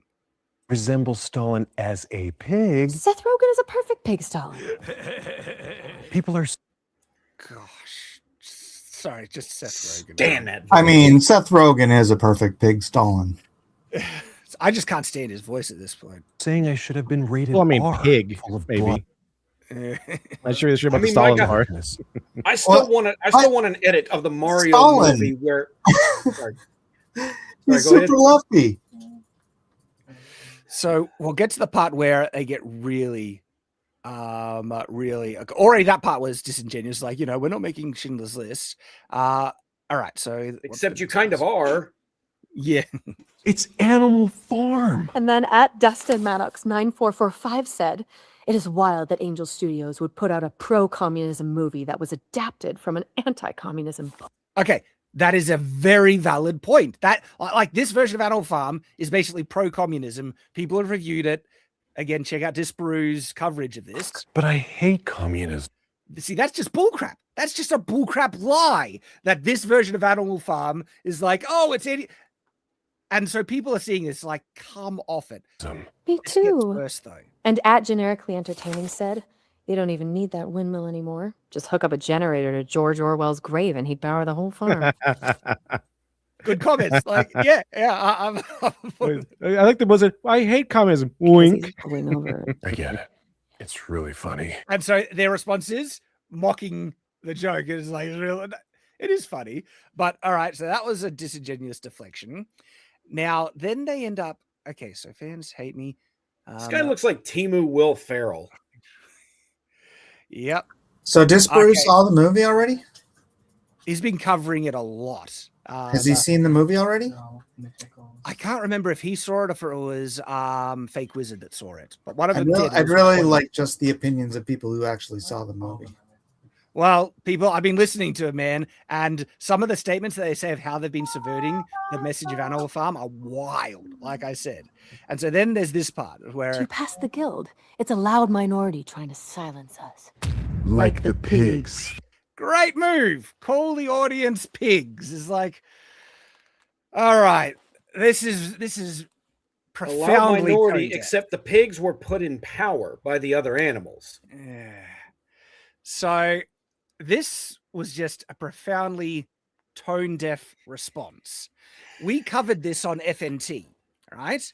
And as a result, this then kind of blew up a little bit this morning on X, because one of the people that we covered about who did a positive response or review about Animal Farm was the redheaded libertarian. And she mentions this. I'll just quickly bring up her thing. And again, I'm not trying to attack these people, and very likely, I haven't followed her much at all. I don't know much about her, but I think I've seen a couple of her things, and, she's conservative. I agree with what she says here. This one comes off very defensive, where she said, "I'm aware of the statements about me made in the Nerdrotic podcast, FNT. I've reached out to a mutual friend to put me in touch with them. Thank you to those who let me know and defended me. People will believe what they want to believe. Stay true to yourself anyway." And she shares a tweet where it says, "Knowing this now," because after the actual message of this Animal Farm came out, she was one of the ones that retracted. It's like, "Knowing this now, I cannot in good faith promote this movie and movie review, and like I did to the other one." Sound Free. I read this post, and I don't mean to be a stick in the mud here. I just want to hear from people who saw them. She did not see the movie. She's going by what the director said. Just like in, what was that other one where the director came out, said all these freaking, anti-male things, and then none of it was in the movie. Dungeons and Dragons. Right? So it's like, I don't care what the director said. I want to know what the movie says. And has anybody seen the movie yet? None here, but I've listened to people who have seen it, and I trust them. So what have the people who've seen it said? I would say watch our FNT coverage on it. Fake Wizard literally goes into the details of what they do in the film, and I can't remember the specifics now, but holy crap. Like they subvert the actual ending of Animal Farm and continue the movie on and have this revolutionary kind of moment. They skip over so many other parts and they promote, or they take a dunk on capitalism. And so one of the things that came out in response to her saying this was she said here, "I never once enthusiastically endorsed Animal Farm or got paid for it. I suggest retracting this," because Steph Ann mentions like, well, hang on, there's some kind of stuff things. Response, Steph says, it literally says paid partnership in her tweet where she is promoting Animal Farm. And it's like, oof, right? And so what are people supposed to assume when we see that? I'm just going to put a pause on that if she's saying she didn't get paid, because I get notes on stuff that I'll just a real picture or drawing or whatever, and X will mark me as AI generated. So I'm not 100% on X's ability to note what is and what is not in any of that type of stuff. Maybe. Like, is it? Don't you have to actually mark something as a paid for it to come up as paid? Isn't that I have something? no idea. Well, I've never had a paid partnership either, but this I just don't trust X's AI. That's is the all case I'm on saying. YouTube, yeah, right. But in response to Steph pointing this out, she actually ended up deleting the tweet that she said she never got paid for it, and it's like, ugh. All right, so this isn't looking good. This is like there's some like fallout happening here with this stuff, and it's all a disaster. Like this Animal Farm thing is a disaster, and it's a big L for Angel Studios, which is unfortunate because they've been making some really good content. Now, I'm not saying this like, makes them completely dead to me or anything like that. We will see how they respond to some of these issues going into, the future. But at the moment, it's not looking good. I think Ryan Kennel on FNT he hit exactly what I was kind of thinking. This feels so much like an almost intentional attempt to sink Angel Studios, because what somebody said in the chat earlier is exactly what it is. The Sound of Freedom joke that they made with the pig farting was enough to make me not want to go see this. And the movie is being blasted from all corners. Like the right and the left don't like it. It's already a bomb critically and commercially. And that's so also left-wing people don't like it too. But it kind of makes me wonder if there's just it was like a submarine attempt to try and bring that studio down because they were doing something. This feels almost cynically made intentionally for that purpose, especially with the marketing around it. I was expecting it to be bad and not be seen that much. I was not expecting so many high-level people in like the influence spheres to be paid to say, go see this movie. And boy, that really kind of took the bloom off the rose for a couple of accounts. I mean, I got to tell you, I'm okay with if people up front saying, hey, Angel Studios paid me to check out this film. They say this film is this or that, and you might be interested for these reasons. But if they then promote it without having seen it and they say anything positive from their own perspective, that's where it honestly gets dishonest. It's like, well, hang on a sec. No. You need to watch this thing before you actually promote it. And that's the danger of taking any partnerships. Like back in the day, I got approached heaps by good old Raid Shadow Legends to do a promotion, right? And I turned him down all the time, except the first time before I knew much about him. I was like, hey, sponsorship, I'll have a look at it, right? And throughout the process of me making it, I realized I don't know enough about this game to honestly promote it. And I don't like these type of mobile games anyway. And I told them that. I said, look, if you want me to promote this thing, I will word it this way. This is a game that, Rage Shadows thinks you might like. And you might like it if you like this or that. But then I said, I want to be upfront and tell my audience, I'm not a fan of these mobile games. But you might like it if you like this. Check it out if you're interested. And so as I was making that one, I even then came to the conclusion, I can't promote this. And I canceled it. And then after that, every time I got promoted, I turned them down, because when you promote it, and I'm not saying you can't make mistakes, okay, but you need to look into it. I got approached by Kamikoto Knives. Do you guys know about? Oh yeah, I remember that. Knives. I remember those knives.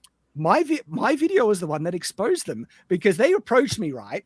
And so much of their marketing language I knew was bullcrap, where they were saying authentic Japanese steel. And I saw that, I'm like, that is just a bloviated gotcha phrase that doesn't mean anything. I know it doesn't mean anything. Steel, if it's made in Japan or anywhere else, needs to be made to industry standards. And if it's made to the right standard, it'll be good steel. The fact that it's Japanese, they're trying to latch onto the Japanese, katana. It's been folded 10,000 times. Exactly. And so that approach, their actual attempt to get me to promote them, was the red flag that got me to research them and then make a video exposing them. And the video got over 1 million views, exposing the scam of Kamikoto knives. All right. I bet they wish they hadn't contacted you for that.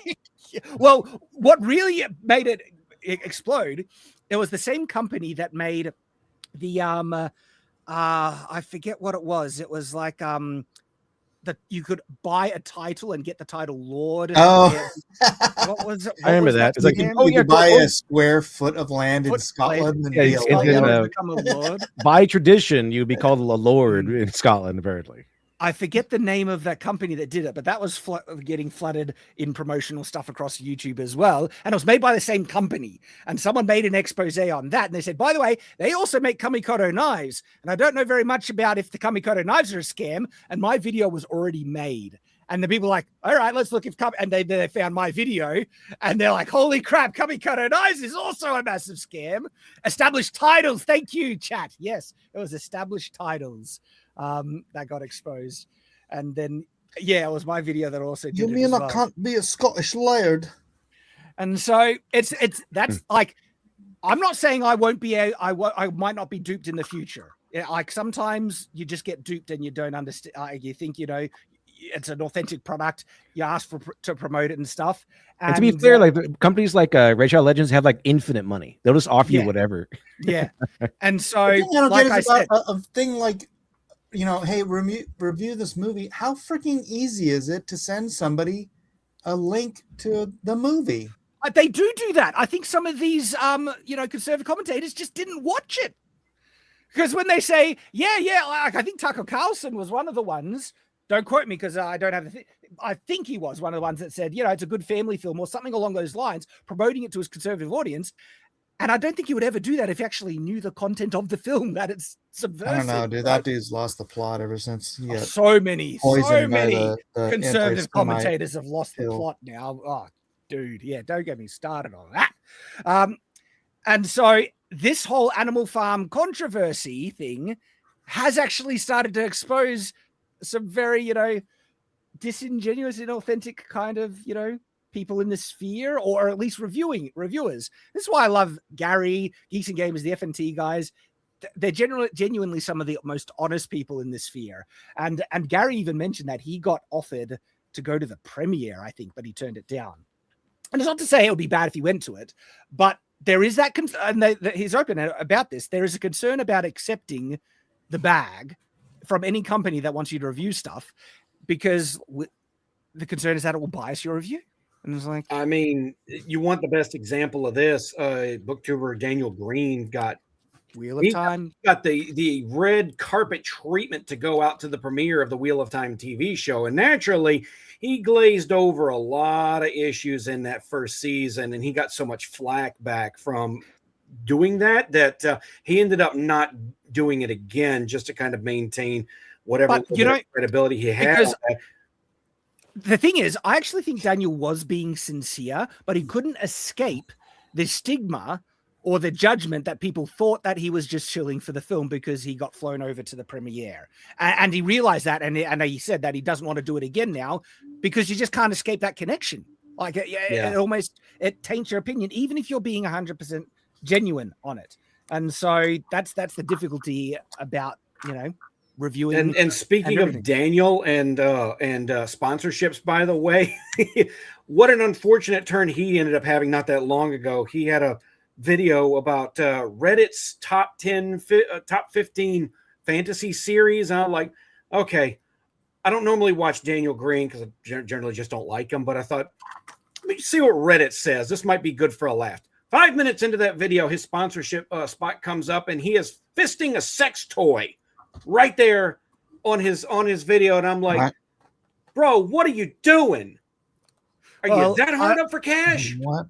I will just say, generally, I actually think Daniel Green is a guy is trying to do his best, and even with our differences, I still have a positive opinion of the guy. And he actually reached out not long ago in a friendly way, and I was like, and I'm happy to be friends with people who disagree with me, and so I wish him the best.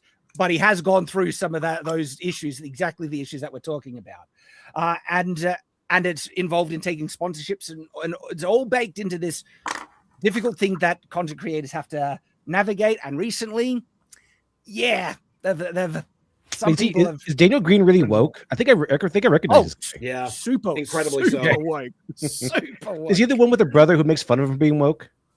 I don't know about that. I don't know about just know that. he is super woke. But even with it being super woke, I don't think he's a bad guy. I mentioned he reached out to me in a friendly way, knowing that we have such significant differences, and I give him credit for that because what we need is like. Oh man, he has some good videos I can go over. He does have some good videos. Exactly. He's got like Agatha Christie stuff and honestly, he was one of the few people online that reviewed my novel honestly and sincerely and genuinely, right? And so I give him lots of credit for that. He has a video about can he solve the ABC murders? That's going to be that ABC murders is one of Agatha Christie's I think best. So that should be pretty interesting. Yeah. But all right, so that has been a wild thing. This whole Animal Farm stuff that has been going on. But man, there are so many topics this week. We might. I wonder if we can do some quick fire ones because they're so like. All right. Let's jump to this one because this one is kind of crazy. Let's see if we can do like 10-minute topics. Gentlemen, have you seen this disturbing trend of Hollywood and the faces, the plastic surgery, the things? They're all like aliens now. Well, this like videos epic stuff. This crossed my feed, and they look. It's a bit harsh. He says the 4 horsemen of the Hollywood actress apocalypse has appeared. Didn't Moriarty come out and say no? I haven't had any facial surgery. Some of them, yeah, like are saying no. Now I don't know. All I know is that you can see a difference.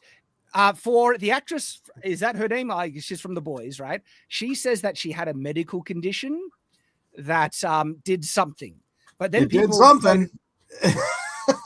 Yeah, gave her plastic surgery. Like the top of the lip is distinctly larger.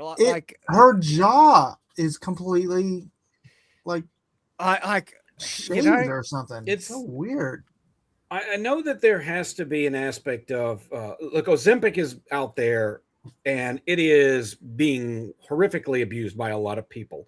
Some of the places where I've worked, the Ozempic, which was like a little pen injector that could stay on the cart, has to be locked up in the supervisor's office because some nurses were taking it themselves, and because of what it does. But there are concerning. This has to be more effects. than just Ozempic. Oh, more than Ozempic, but there are concerning side effects that people haven't tested with Ozempic, and we don't know the long-term negative effects of it. Jenna Ortega, so she what was a difference eyebrows makes. Huge. Now this one, I actually don't think this is plastic surgery. I think it's just awful makeup and fashion. Like, because if I'm looking, if I'm looking it's close, like this dude jawline now, though.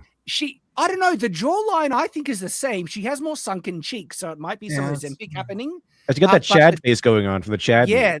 But the lips are actually the same. The nose is the same. The eyes are the same. She's missing eyebrows, which throws you. I think this is just really bad makeup.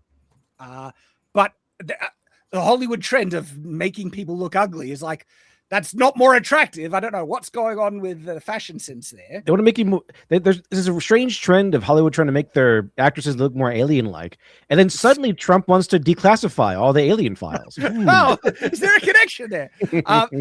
This one looks like it's an Ozempic thing, and like Ozempic seems to just make people look like, I don't know, deflated balloons. Have you seen the she was the actress in Wicked, the singer, Ariana Grande, I think. Yeah. She's a skeleton now, yeah. Skeleton. She actually looks like she's gained some weight back since Wicked's over with now. Oh, okay. I saw a picture of her that looked much better than whatever she looked emaciated. She looked anorexic in that movie. And in the lead up, the promotional stuff, interviews leading up to that, she looks a lot better now. So maybe she got the message, or she finally went out and ate a cheeseburger or two.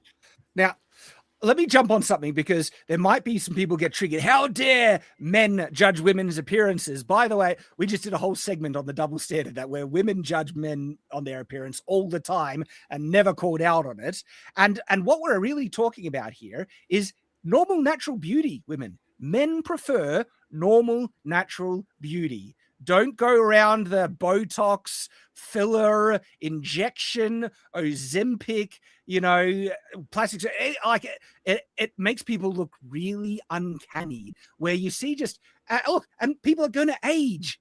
That's normal. There's nothing bad about aging. Okay, and aging there are pictures of people just aging gracefully, and they look fine. But Hollywood has this weird trend. Now this next one, crack or something. What happened? Olivia Wilde has actually put out a video kind of addressing this, and in the video she looks normal, and they're saying that this is the result of a really fisheye lens camera where she is way too close. And okay, it's like, because she looked normal in the response where she's kind of but she looked here. This is like a crackhead. Like, does fisheye lens like, make it like a crackhead? And she looks like it does, because it look at her face, her real face shape. It's like if you zoom in, it's like it wraps the sides of her head back, so you can't see it. So it makes the whatever's in the middle. You know how fisheye lens works. Do they often use fisheye lens at these interviews? Way too close. It's probably just somebody with a freaking cell phone. Just got it might be. Yeah. So this one, I don't think is a result of like plastic surgery and stuff. She was everyone's favorite when she came out in House. Like she was like she was bisexual. She was like the attractive one when she debuted. She was great in that show. God, I miss House. House was great. It was great because he never called her by her name. He just called her 13. Call her 13, yeah. Yeah.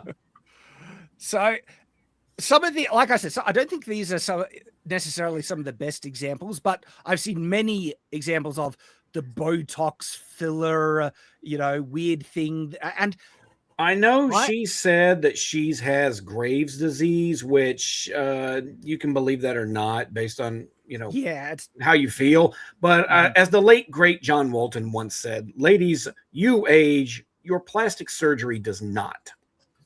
Mm-hmm.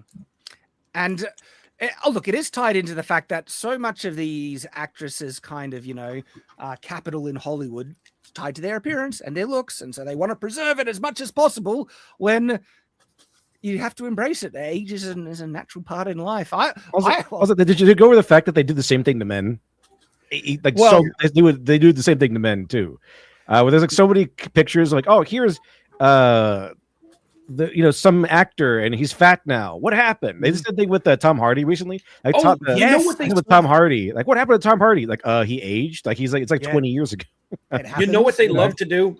What they love to do is, because to get in the kind of shape that an action hero does, like they have to be on a specific diet. They have to have limited amounts of fluids and things like that to maintain that kind of the physique. They're not doing that in between movies, right? So they go to the beach with their kids and they'll get a video, like a picture of Vin Diesel, and they're like, whoa, look at this beer belly. And it's just, he's not sucking in his abdomen, right? Like, that's all there is to it. He's not working out because he's between movies, and act like, oh, he's let himself go. He's a fat slob now. No, he's not. No, you're not supposed to look like that. Like the way the action stars look in movies, that's first of all, it's unnatural. Steroid. Second of all, it's actually unhealthy. Like that. It's the only way to achieve that is basically with some type of performance enhancing. Usually, it's performance enhancing drug, and also they're dehydrated. That's how you get the muscle to pop. They dehydrate to get the muscle and the veins, and the bodybuilders before they go on their flexing thing, they go on like a sugar binge, which makes the veins pop out and stuff like that. It's really unhealthy. And when you stop working out, you have what happens is there's a stage in bodybuilding where you carb up, you gain a lot of weight, so you can sculpt that into muscle. Yeah, it's called bulking up. And then when you stop working out so much, it all dissolves. So it's not like they let themselves. I guess it is. They still let themselves go, but it's the same bulk. It's just not in muscular shape anymore because they probably stopped doing all the unhealthy stuff it took to look like that for the movie. Yeah. And to me, the takeaway is that you have to embrace it. And it's weird because I think guys generally age a bit more gracefully than women. I've gotten gray in my beard. I think I actually look better now than I did when I was in my 20s. And I'm happy. I'm very happy with I'm embracing it. And I think the gray just adds an air of wisdom. And it's funny. People actually think I look much older than I am because of the gray in my beard and stuff. People thought I was like in my 50s, and when my age came up on FNT, they all kind of flipped out. They're like, "What the hell? You're not 50? I thought you're not in your 20s anymore, Shad. I was surprised. No. But it's part of life, and what they're doing in Hollywood just does not seem natural, does it? It's not. It's all manufactured. It's all fake nonsense. That's kind of what their job is, to sell you lies. Yeah. That's it. And look, it's fine. Like they're paid well. They're compensated well to live off of chicken, rice, and broccoli for like 3-4 months, so that they can look absolutely jacked for a couple weeks of shooting. Okay, God bless you, Jackman. That immortalizes them, though. I get it. They're like on film. That's a frozen part of time that I get. You would want to look as good as possible because that's how people remember you. But sorry, I didn't mean to interrupt you there, John. I know. God bless Hugh Jackman, because I know he didn't. I know that diet and that workout regimen was a big part of why he didn't want to come back for Wolverine. And man, I don't know what Ryan Reynolds promised him or what dump truck full of money they parked in front of his front door to come back. But when he came back for Deadpool versus Wolverine, he surpassed 20 years of his younger self. I know, right? Good Lord, dude. Came back Hugh Jackman. It was pretty good. He looked really good. Like I went to go work out the day I saw that movie. Yeah, right. Hey, time to shift topics again. Gentlemen, this came up on my Twitter feed, and I think this is an appropriate question. So I have a question for you. When, to you, all right, this is a personal question. When did Dungeons and Dragons die? I found this was... I have an unpopular opinion here. I liked 5e for a while. Okay, I like that. I like that edition for a while. It's just when it started becoming, when it started changing it up, where they got rid of the races and everything, the racial features, and started kind of molding it into your background as opposed to what race you pick. Okay, I kind of see where they're going with it because of the backgrounds and everything, but I knew where it was going from here.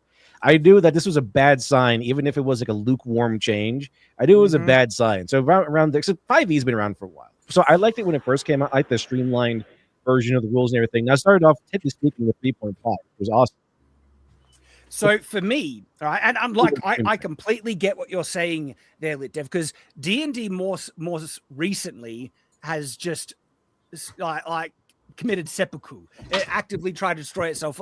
The whole move away from, evil races and getting like the nonsense of trying to feminize Dungeons and Dragons, which is inherently a now it's just gay kind of fantasy. Now it's just they want to cater it to women and the LGBT crowd, and the original kind of masculine metal of you're a warrior fighting a dragon in a dungeon is like, that's toxic. That's what it's supposed to be. That's what it was built on. It was built on the idea like going into the dungeon with your buddies and slaying a bunch of monsters and getting a bunch of treasure. Very masculine game.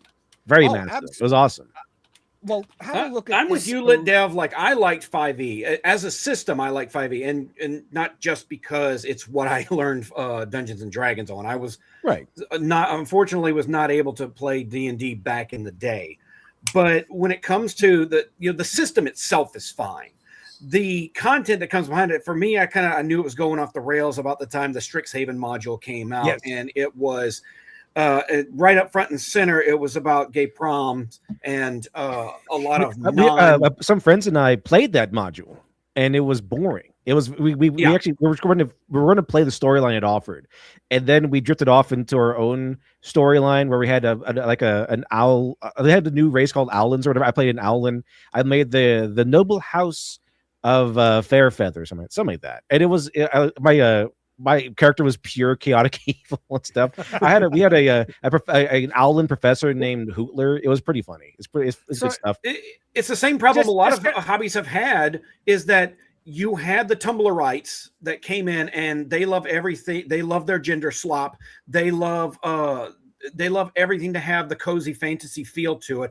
Critical Role, much as I did watch it and enjoy it for a little while, did kind of play a part in this because they played a big part in the rebranding of D&D. And just to jump on what we were saying before about the presentation of what D&D used to be, look at this cover art, man. Look at the Look at that man fighting that dragon. It's awesome. When that came out, that was so probably cool. around the last time I played D&D. I haven't played since 1985.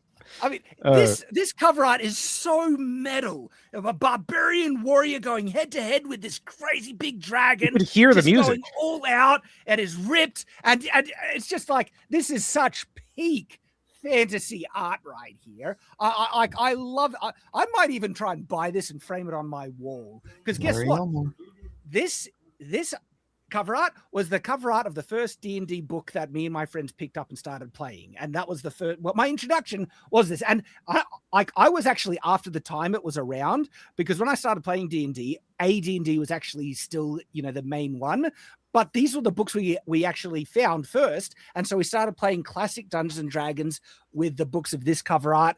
And so I have nostalgic love for it. And it just shows you this is what it was built for originally. It was look, girls, free to enjoy it, but this is clearly a boys kind of fantasy that was catered for and attracted them. And it was so cool and metal. And now it's just completely neutered. All the edge has been filed away intentionally. Here's a funny story. Because they're trying to cater more towards women and gay dudes, and so what happens is they coddle it down, and now you can't really die. There's so much leeway and softness to the game now, where it's just about you can just go in there and win to the point where my buddies and I switched over to Pathfinder 2, and we went in there thinking they were playing 5e, and we got annihilated. So we're like, okay, masculinity turned on. All right. We became SEAL Team 6 and it's annihilated everything. All right, we got to stay. There's a whole session planning out how we're going to take down this lord. And man, we got to the castle and like 3, 2, 1, kill him. And we just one round, everyone died. So I agree that the final kind of nail in the coffins is definitely what has been happening recently. And I did hear good things about 5th edition. 5th edition seems like it wasn't a terrible edition. My kind of issue with 5th edition has always been like 3.5 was everything I needed as like a D&D player. And I didn't see anything that 5th edition gave that you couldn't really do in 3.5 edition. And so, and again, maybe that's because because I played original, then advanced D&D, hated Thaco. Like what? Well, and so because when 3rd edition came in, got rid of Thaco and just made it so much easier to calculate the hit dice, and then 3.5 refined it. I was like, this is, and I dived into those rules and everything. I played 3.5 as well. It was a lot of fun. There's so much more stuff to consider, but I like 5e because of the streamline and because I just want to get to the game, and I can remember most of the 5e rules this from memory. I don't have to okay, let me look it up here. What does this do? I'm like that with 3.5. I remember so many of the mechanics of 3.5. They're ingrained. That I had that same experience too. 5e was a very streamlined system. It was very easy to learn. And one of the things I liked about it the best is it's kind of modular in a way. You can take other settings and just kind of put it on top of 5e and run off those rules. Me and my kids, I've run so many games off the 5e rules that we had like a Mario campaign, a Minecraft campaign. Yeah, there's heaps of variants on it. An Undertale campaign. We did all kinds of stuff with 5e, and it always feels, like a really a good glove that you can just slide on anytime, and it just feels good.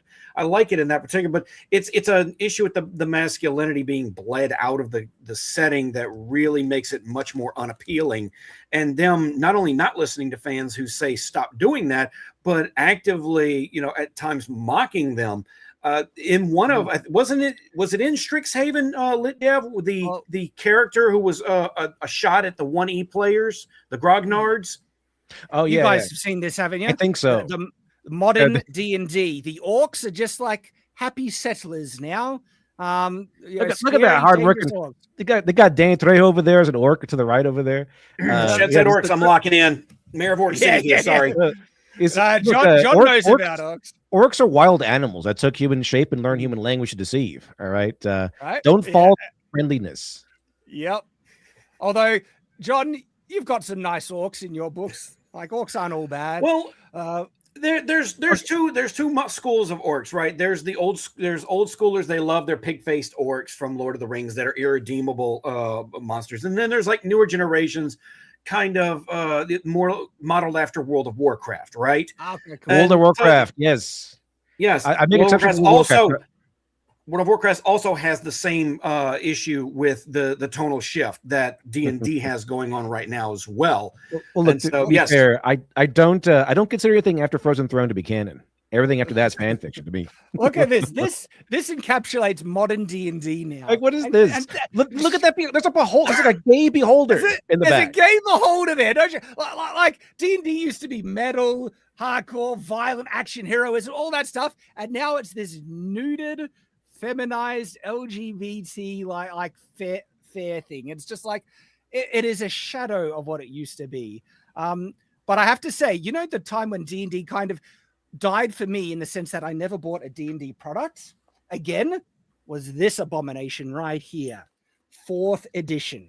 Oh, I'm not even sure that was because of wokeness. It just sucked. It wasn't wokeness. It was just a bad misfire. Because I bought the whole, you know, these are the core rule books of the 4th edition I bought years ago, thinking, hey, all right, yeah, new edition, let's give it a try. And you'll see it's near in pristine condition because I've rarely ever opened them because it was so crap. And it's like, what is this? I don't need this slop. And I've got my 3rd edition manuals there. Still good. Still use that. I think where they're coming off of is Dritz. Remember Dritz? So Dritz like changed the game, right? Because he was a dark elf that turned good, and so if he can turn good, then anyone could turn good, and they kind of ran with that. So everyone made their Dritz. Like everyone was good, which is not. So you know what my favorite dark elf was? Is not Dritz. It's Minthara from Baldur's Gate 3 because she was a dark elf and she didn't like switch from evil. She remained evil. It's just that she's like lawful evil. Which is funny about Baldur's Gate 3, not made by Wizards of the Coast, and so one of the few like decent D&D style properties was like Wizards just doesn't. It's like they're incapable of understanding their product, and it's pretty much dead now. Like they've alienated so much of the cause, and there've been rumors of them trying to win back the original D&D fans, and we're like, we don't need you now. Like what are you offering that the past doesn't give us? 3.5. And even 5th edition, perfectly adequate. You don't need any of this modern D&D slop. And so I don't know how they're going to come back from it. I think they've killed themselves and it's pretty much dead. They made enemies of Critical Role. I think last I heard, they were making their own thing. They're trying to make their own like polished corporate Critical Role. They're D&D play, video. I don't think it's going to work out to me. Do you know how many people have tried to be the next Critical Role? It's so failed. Many. 100% of the time, because you can't really recapture that. Like, you can't really recapture because the Critical Role gang was made of actual friends and real life friends. Season 1 was them picking up in the middle of a game they're already playing. So they're actual friends. Whatever you might think about them, however woke they might be, they're actual friends who got together to play D&D, and that's what gave it its magic. The whole thing they're putting together like a corporate, which is the Coast version of Critical Role. I don't think it's going to go over very well. First of all, it's not COVID's over. Like, we're not locked down anymore, which is kind of where Critical Role got its big boost. But no one really wants to see long-term play the same way they used to. They want to see edited, condensed, like, playthroughs with a lot of like viral moments of funny nonsense, which I see sometimes in clips on YouTube. But I don't think there's a huge audience like they're used to for live play, especially not from a corporate sanitized version of it. Yeah. And that's where D&D is at right now. It's sad. And even Critical Role has kind of taken a bit of the hit. Their latest campaign is just a great big nothing burger that is trying to do way too much, and it's ended up accomplishing not as much nearly as it used to. Like I tapped out at campaign 4 because of the changes that they made. Number 1, Matt Mercer's not the DM anymore. It's Brandon Lee Mulligan, who is insufferable to watch. I used to watch Penny Arcade. I think their stuff is pretty fun. They seem to hate Will Wheaton, which is pretty funny because his character died, and then like they try to do a campaign where he comes back or something, and they had 2 options. They could either have had him come back, and just resurrect him with a bunch of money, or they can spend all that money they got on a bunch of magical, as they said, a bunch of magical shit. And they all unanimously agreed that they're going to spend that money on a bunch of magical shit rather than bring him back. And then Will Wheaton quit. He had this big blog post crying about what happened, like they were assholes and everything. So it was pretty funny. I think they're pretty. I didn't even know any of it. That's hilarious. I will say this. I will say this. One good thing about Critical Role, Shad, have you heard about the Will Wheaton dice curse? No, I haven't. So apparently, Will Wheaton is cursed when he plays tabletop games. That even Matt Mercer was asked a question on a panel. This is on YouTube, by the way, where they said, "Is the dice curse actually real?" He says, "I had an existential crisis when Will Wheaton guest starred on 2 episodes of Critical Role. This guy breaks math and science. I would not even touch him because I didn't want whatever possessed curse to pass on to him." And the thing is, whenever he rolls, it's always crap. And for the entire 2 episodes he was on there, he rolled crap, roll after crap. That's how he died. Yeah. And as soon as the game itself was over, he did a test roll and it rolled a 20. I think it's hilarious that the universe itself hates Will Wheaton so much it will not even let him enjoy a pastime. That's funny. I mean, I think it's karmic blowback. Yeah, karmic revenge. That's but guys, I want to change topic because there's this one last topic that I. Oh wait, Chad, I got one more piece of info. Did you know that there is one man who exists in the world with a doctorate in Forgotten Realms? Really? Yeah. Not D&D or gaming history, but a doctorate in Forgotten Realms. And there is a article where Ed Greenwood, who wrote Forgotten Realms, is like, "What the hell? You know I make the stuff up, right? Like, what do you mean?" Like Ed Greenwood was like, "What the hell? Why'd you get a doctorate in my realms? This is dumb." But can you imagine DMing for a guy with a doctorate in Forgotten Realms? But it ultimately doesn't surprise me because Forgotten Realms is insane. The depth of the lore in that world that has just been made and expanded on and developed is so huge. Forgotten Realms is actually an awesome. It's very detailed too. I mean, now we know that tiefling breast milk tastes like cinnamon. It's a massive world with different realms, different dimensions, all kinds of things, and everybody just ends up running an adventure on the Sword Coast. Right. Oh, hey, that's the Baldur's Gate, Love it. Excuse me. Bless you. Okay, switching topics now, because this one, gentlemen, you know that I've already kind of admitted how sometimes I just watch random anime to see what it is. And I've mentioned that I have a higher chance of finding something decent by just picking an anime that has some type of interesting whatever, right? Than watching the most, polished, high-budget slop that Hollywood is making. And so I was doing that recently, and I've come across such a weird anime that I need to talk to about it, because this one is just like, what the heck? What is this? All right. So let me give you a bit of background of my my journey in discovering What could this be? I was getting back into Gundam.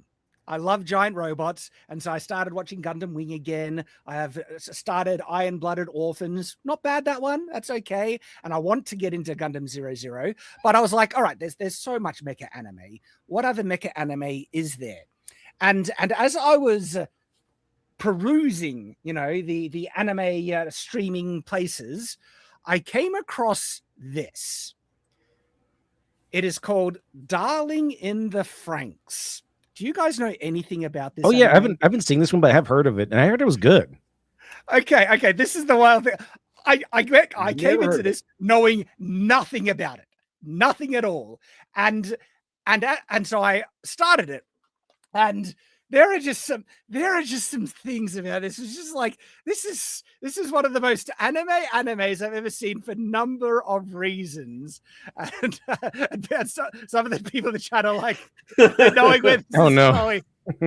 Right? We'll get there because I couldn't believe this. When the thing that people know what I'm getting to was revealed, I laughed out loud. I could not believe this anime would be so shameless, but it's just so Japanese anime. It made me laugh, man.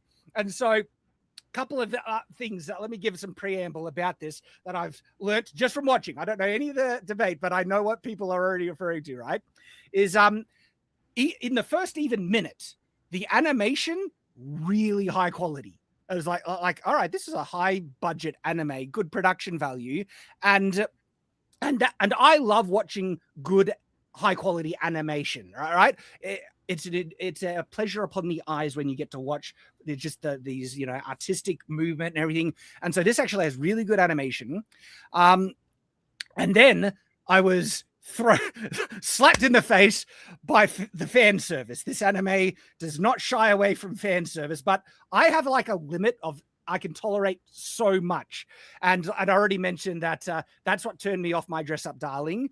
This one, boy, it is like right on that borderline of the shameless fan service. And it does one thing that I couldn't believe, and I just laughed my head off. Other things that I'll mention about this, right, is that this anime actually has a lot of similarity and tonal kind of familiarity with Neon Genesis Evangelion. It is a strange apocalyptic future where they're fighting an enemy that doesn't seem like they know very much about, which is constantly attacking humanity. Humanity is on the brinks. They have these giant robots able to fight them that can only be piloted by teenagers, right? But this one goes further. Now, of course, it's always teenagers, right? This one goes further. These giant anime can only be piloted by a male and female teenage pair that have to have some type of sync connection to bridge the gap between them. And so I think I see where this is going. You might you might not. Like, how shameless does this get? But there was that. There was other like tonal similarities to Evangelion, which I found intriguing. The animation was really good. I'm actually not a fan of the design of the giant robots. The giant robots are like almost organic metal, where they actually have faces that with mouths that move and fluid mechanical parts that look like they're more people than robots. And so not really a fan of that. But all right, so that's the preamble, and then that you revealed that, okay, male and female pairs to pilot, these things. And then it was revealed to me what the cockpit was like in this anime. So far, according to your buildup, is it a literal cockpit? Emphasis on that word there. I mean, cockpit. I could not believe it. I could not believe this was revealed, right? It's so the mechanic is weird. The females, right, they are called pistols, and they are the main thing that connects to the robot, and the men are the pilots, and they drive it. And so sounds pretty masculine so far. It's so weird. I couldn't believe this, right? So the way that the men pilot these giant robots is through joysticks that are connected to the females' butts. This is... Oh, I remember. I've seen this. Yeah, okay. I have seen the pictures of this before. I was like... the engineer understood the assignment. Brilliant. He understood the assignment. What the hell is this? Makes perfect sense to me. I mean, it's perfectly logical. Chad, is this like a... This is like Ratatouille, right? Like, remember how you would control them from the hair? I don't think you understand how many nerves run through the female buttocks. It reflects the modern era really well, I think. Yeah. I couldn't believe it. So the girls literally have to get into this very suggestive, pose, right, where they are presenting their butt right in front of the guy, and then they have these joystick controllers that are attached to their thighs, disconnect, move up, and then the guys grab it and basically drive the girl's butts. Is the pilot that clone is the pilot that clone mage from Freerun? Kind of looks like it. And what is hilarious about this, the anime plays it completely straight and serious. This is not like as you should. Right. Like, it is so bizarre. This is not one of those goofy fan service anime where it's just only like for a joke. This show is like trying to do very serious characterization drama and stuff, and then has a cockpit like this. Look, I'm the way that the Japanese write. I'm betting it's going to have this setup where the guys driving handles are connected to the butt of a woman, and they're going to have you crying at the drama that pursues, that persists and follows. Well, here's the thing. At this point, it was like sunken cost fallacy, right? And there were other intriguing parts about the anime where I actually wanted to know, what are these aliens that are attacking them? Why is these robots working this way? It is so bizarre. But there are also other intrigues, like, why does it need to be teenagers? And these teenagers are different. They're being raised in a more like humanity is in like this post-society kind of thing where some humans are living in like dopamine pods and they're not reproducing, like, and it's basically they're not human societies, but these kids are they're being raised in this ancient way of just normal socialization, which is different to their society, because it's actually making them connect better in these robots and be better pilots to fight these aliens. And so there's intriguing, that's the so bizarre. This is the thing about anime. There's actually all Ender's Game, ain't it? What? It's all Ender's Game, ain't it? A bit like that, but there's actually some intriguing sci-fi kind of concepts they're dealing with, and then there is this absolutely shameless fan service element that they just embrace and run with. Like, look, this is the cockpit. Like between these things, and it is so weird, man. But it is so Japanese. It's so anime, where it's just like, we're going to do this most shameful fan service thing and play it completely straight in a serious sci-fi dystopian mecha anime story. And it is... I can't wait for Netflix to do a live action version of this. This is going to be awesome. You see Eat the Beef's comment? So your Ender's Game. and again, remember, really high quality animation in this, and it's just like I'm like, what is going on? What is this? I couldn't believe it, man, and I just laughed my head off at this. It's just like, gosh, my goodness. So, anime, man, it just like takes it to another level. Now, it's one of those things where anime, like, instead of doing the whole woke thing where they abandon, traditional beauty standards, Japan, not only do they embrace it, they take it so far, and it's just because the only reason they would choose that there's no justification in the plot, or even if they do try and justify it, you didn't need to do this. This is solely and purely for fan service, and that's it. And there is no other excuse for it. It's just so I found one thing. this. Yeah, I bet there would be. Yeah. Oh my gosh! Just don't search it. Oh, not live, no. So one of the things that really made me laugh, right, as well, is after this was introduced to the character, the main character, he has trouble, finding a partner that he can, connect with to pilot these giant robots. And that's one of the early arcs in the anime. And so he's just training by himself. And at one point he's training in a mini mech, right? And it doesn't have a girl pilot in it. Okay. But the control scheme is not only exactly the same in this mini mech test, moving mech.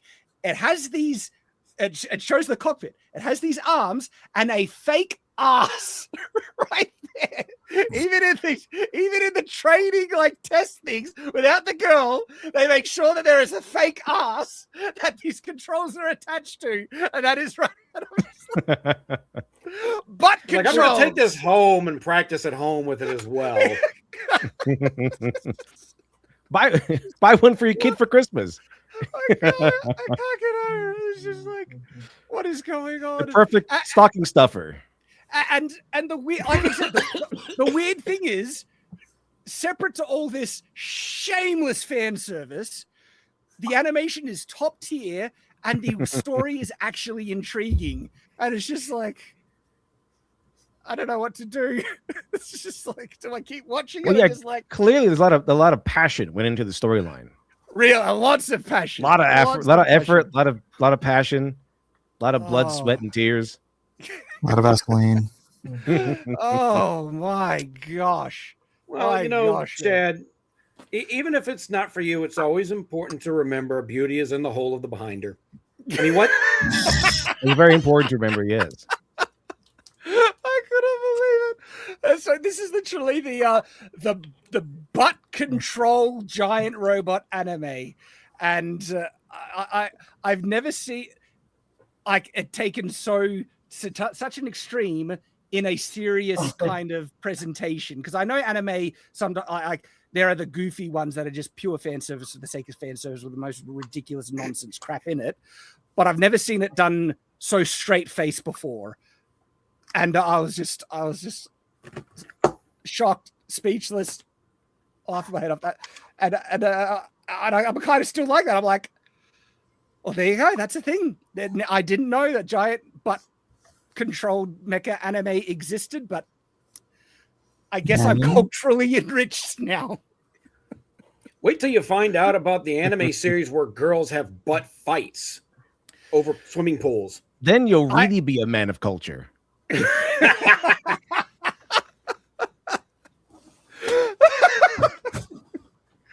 All right, gentlemen, this has been fun. And I had to add that. And now I'm just kind of like wondering what will next week hold.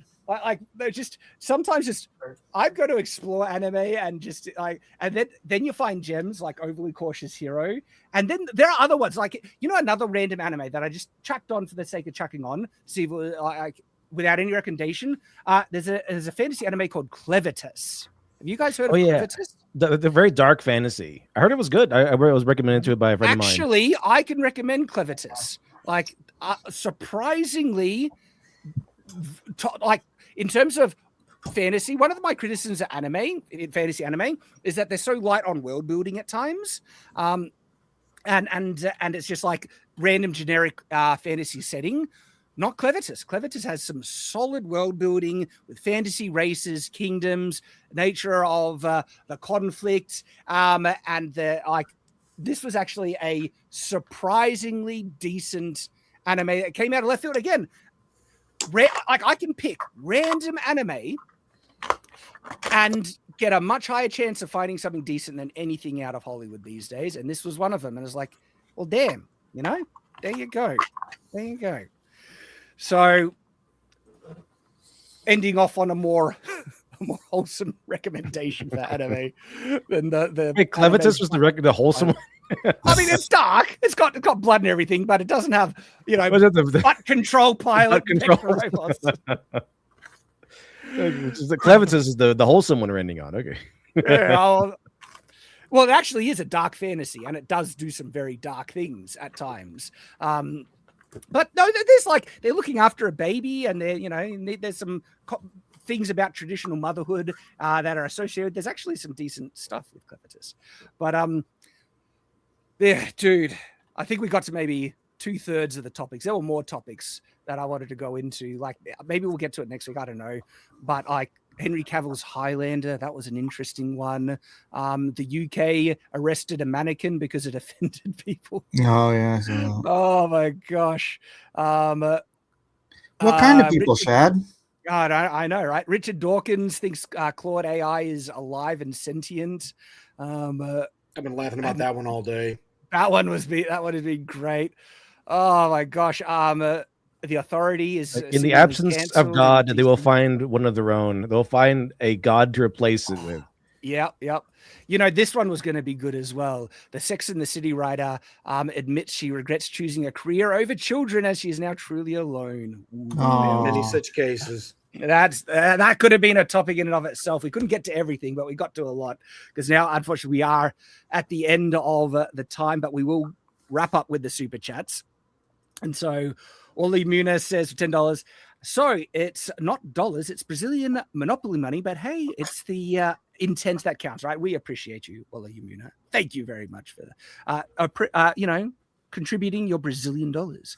And then The attack from behind. Off topic. How is your orchard coming along, Shad?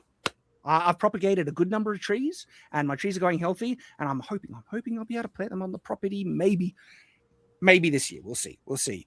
Because that's when the orchard will really be going. But I've been just loving tending my fruit trees. They got some good fruit this year, and holy crap, chilies! My chilies have gone insane. Got so many chilies. I just need to know what to cook with them now. Oh, I thought you were going to say like you bought a Chili's. You Like bought a restaurant. A chili plant that is just pumping them out, just growing more and more and more. It's just like, wow. Chilies are a good investment because they're delicious. Yeah. So we got Nathan Cassidy of 499, our wonderful moderator in chat, says, related to the topic, despite saying things just as vile, actors don't get as much flack as actresses because nobody likes a mouthy C word. What could that word mean? I wonder what that word means. Double standards, though, man. Didier for $10 says, have you all seen the video of the guy who's sitting alone in his car outside his house and his girlfriend comes out and refuses to leave him? We actually covered that. I think we covered that one. Yeah. We covered that on the stream. That was a wild His one. There's no any peace inside. Yeah. So peace in my car. I don't think that one got to be put into a clip video. We might need to go back and put it because that one, we had fun reacting to that one because that was, yeah. Okay, so another one from Zimamaru for $5 says, far in the future, after you die, Shad, some out-of-touch soulless corporation is going to take your stories and bastardize them. That concern you? Yes and no. Yes and no. I'll be dead. And so, I mean, there's that aspect of it. But I would like my stories preserved. You won't be that dead when you're spinning around in your grave. That's true. That's true. I wouldn't like my stories subverted to promote the opposite intention behind them. So that would bother me. But, you know, if people are still reading my stories when I'm dead, that's something. That's something. Joseph Peck for $5 says, D&D died for me when they started merging with D&D Beyond, and Critical Role started their second campaign that gave permission for the rest of the Fallout. Yeah, it kind of dies at different parts for different people. But recently they've just been, let's really make sure it's dead and even beat that dead horse. BMC says, YouTube is giving me nothing but Medieval Times ads. I watch one Shad video and the algorithm melts down. Oh, I appreciate you watching my content. I've never gone to a Medieval Times. Medieval Times is fun. It looks fun. Karnakatrol, I think, for $2 says, Shad, check out the anime 86 epic series. I'm so cautious about looking at any recommendations from chat these days. Like, especially after they tried to recommend other things, I'm like, I don't trust you guys. Yeah, if there's one thing anime fans love, it's trolling you with very inappropriate material. Then check this out, and you check it out, and it's like, it's just absolute nightmare fuel. Although there's probably a higher chance of me stumbling on and accidentally watching one of those things than you guys recommending it, because I'm cautious when you recommend it, but sometimes I have nothing to like. If people told me that, what is it? It's the Darling in the Franks, right? Was a butt piloted anime mecha. I'll be like, that is so. I would never have watched it. I even looked at it because it would just strike me as such shameless, embarrassing fan service. But then I ended up watching it, and I was like, okay, the story isn't terrible. There you go. It's just. Ziamamaru, I think, for $5 says, another mecha does the same. Kenzu Robo Diamond Daler, I guess, except with a girl's chest instead. Oh, check that one out next. Anime. That's anime for you, man.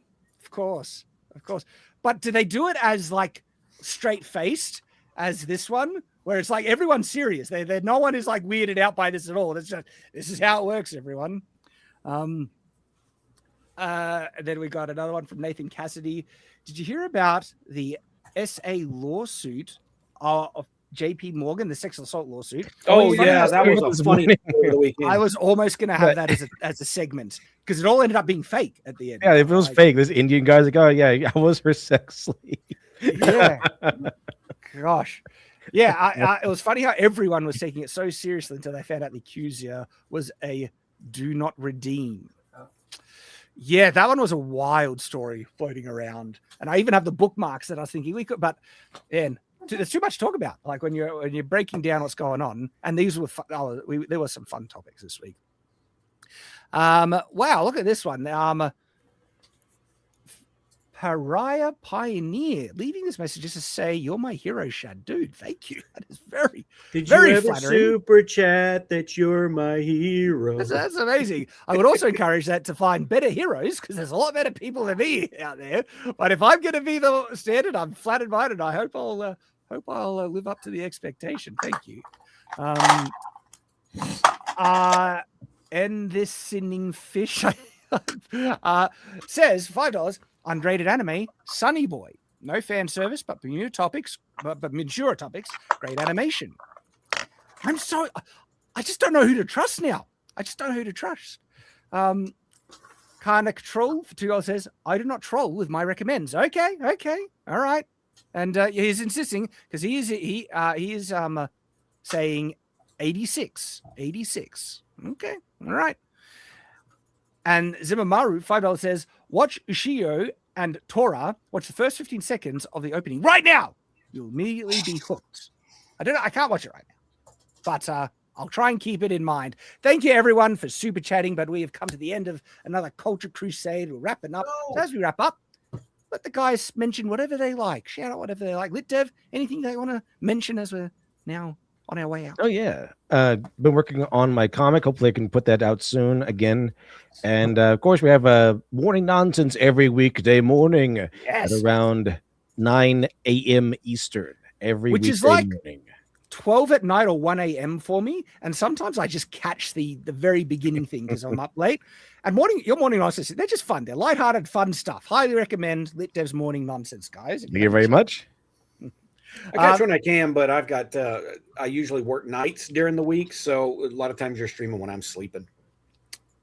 Understandable. It is pretty early. It used to be way earlier, but I went ahead and said, you know what? How about a little bit later? Yeah, you must have a strict, sleep pattern, and I respect that because my sleep pattern is just absolutely bonkers, and that's annoying. But Mike, was there anything you want to mention? In fact, there is. Yeah, I've got a FAR posted up here. We are just on the cusp of 500 books donated or sold. For those who don't know, this is the wordless Bible told it's the Gospels. The wordless Gospels told in a sort of Calvin and Hobbes style, and you can go in there and you can get one for as cheap as $15, or you can donate some to a church for $8 each.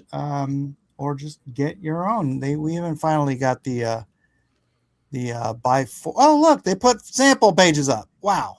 Finally. Nice. I just saw that right now. That's the first time for me. You can buy 4, get 1 free if you want to hand some out to your friends. But that watermark is really bold. But hey, no, you can see it. And that's an insane watermark. It's like I can't see it. I think you can see enough because you don't want to give it for free. But I guess Mike has been pretty open about sharing the pages actually. Because I mean, look, it's the gospel. It should be free to the world. But if you want a hard copy, then you have to pay $15. So, but yeah, go through. It's on Ripperson. Link is. I'll drop the link in the chat. But you can grab it. Copy.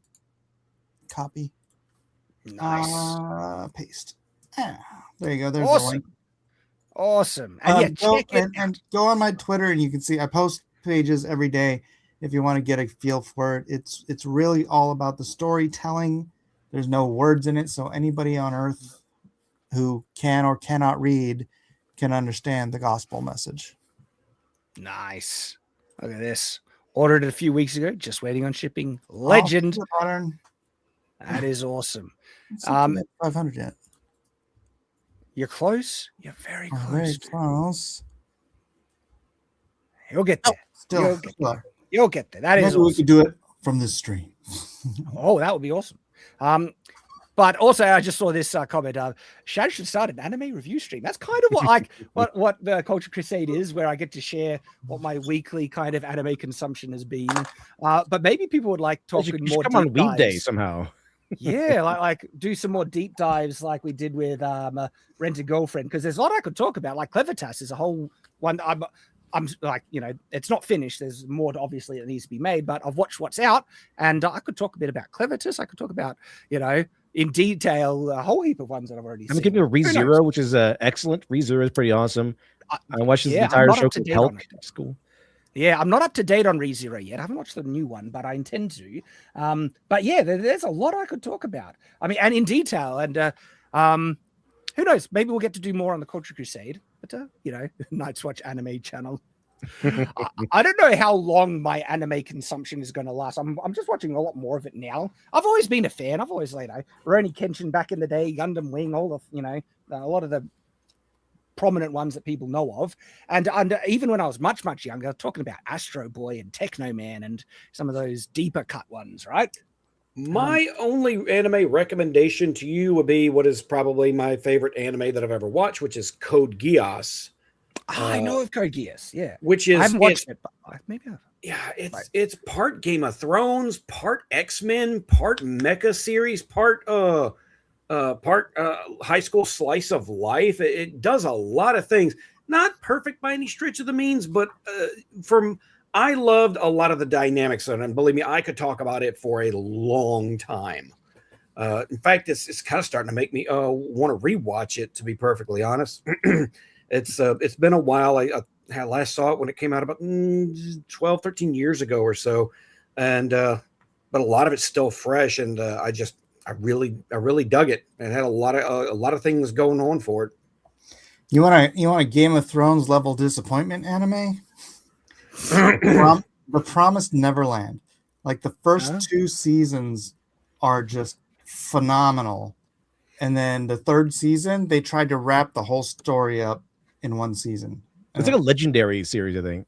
It's so bad. I mean, I don't know that one. Such a I did not know. letdown. Well, now that's not giving me the desire to watch it. But hey, John, was there anything you want to mention now that we're wrapping up?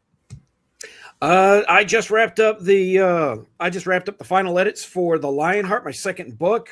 I'll have stuff to share on that before too long. Now, once my editor gives it one last read through, it's going to be available for pre-order about the same time as the cover reveal, which will be coming soon as well. And I didn't want to show this. This cover is awesome. I love this concept. Shad, you've seen it, and I got some good feedback from you. But everyone that I've shown it to behind the scenes is kind of going like, oh, just had the reaction I wanted, which was, that's awesome. And that's good. I don't want to drop that cover until I've got a button people can push to buy. Yes. Yeah. So stay tuned. Awesome, man. And everyone knows where I'm at, but this has been great. Gentlemen, thanks for joining us. Thank you to everyone. Yeah, one more thing. Oh, yes. Go, Linda. One more thing right here. It's I shared it. So I've made a little teaser for the comic while I work on the new trailer and everything. Oh, I didn't see that. Sorry. That was on the next layer down. Look at this. Yeah, check it out. Here's a little teaser. 5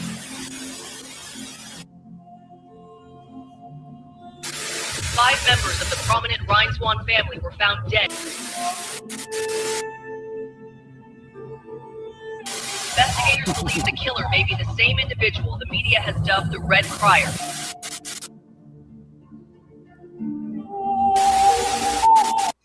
And there it is. Nice. Oh. I feel teased. I do indeed. Love it. Really teased. Yeah, very, very cool.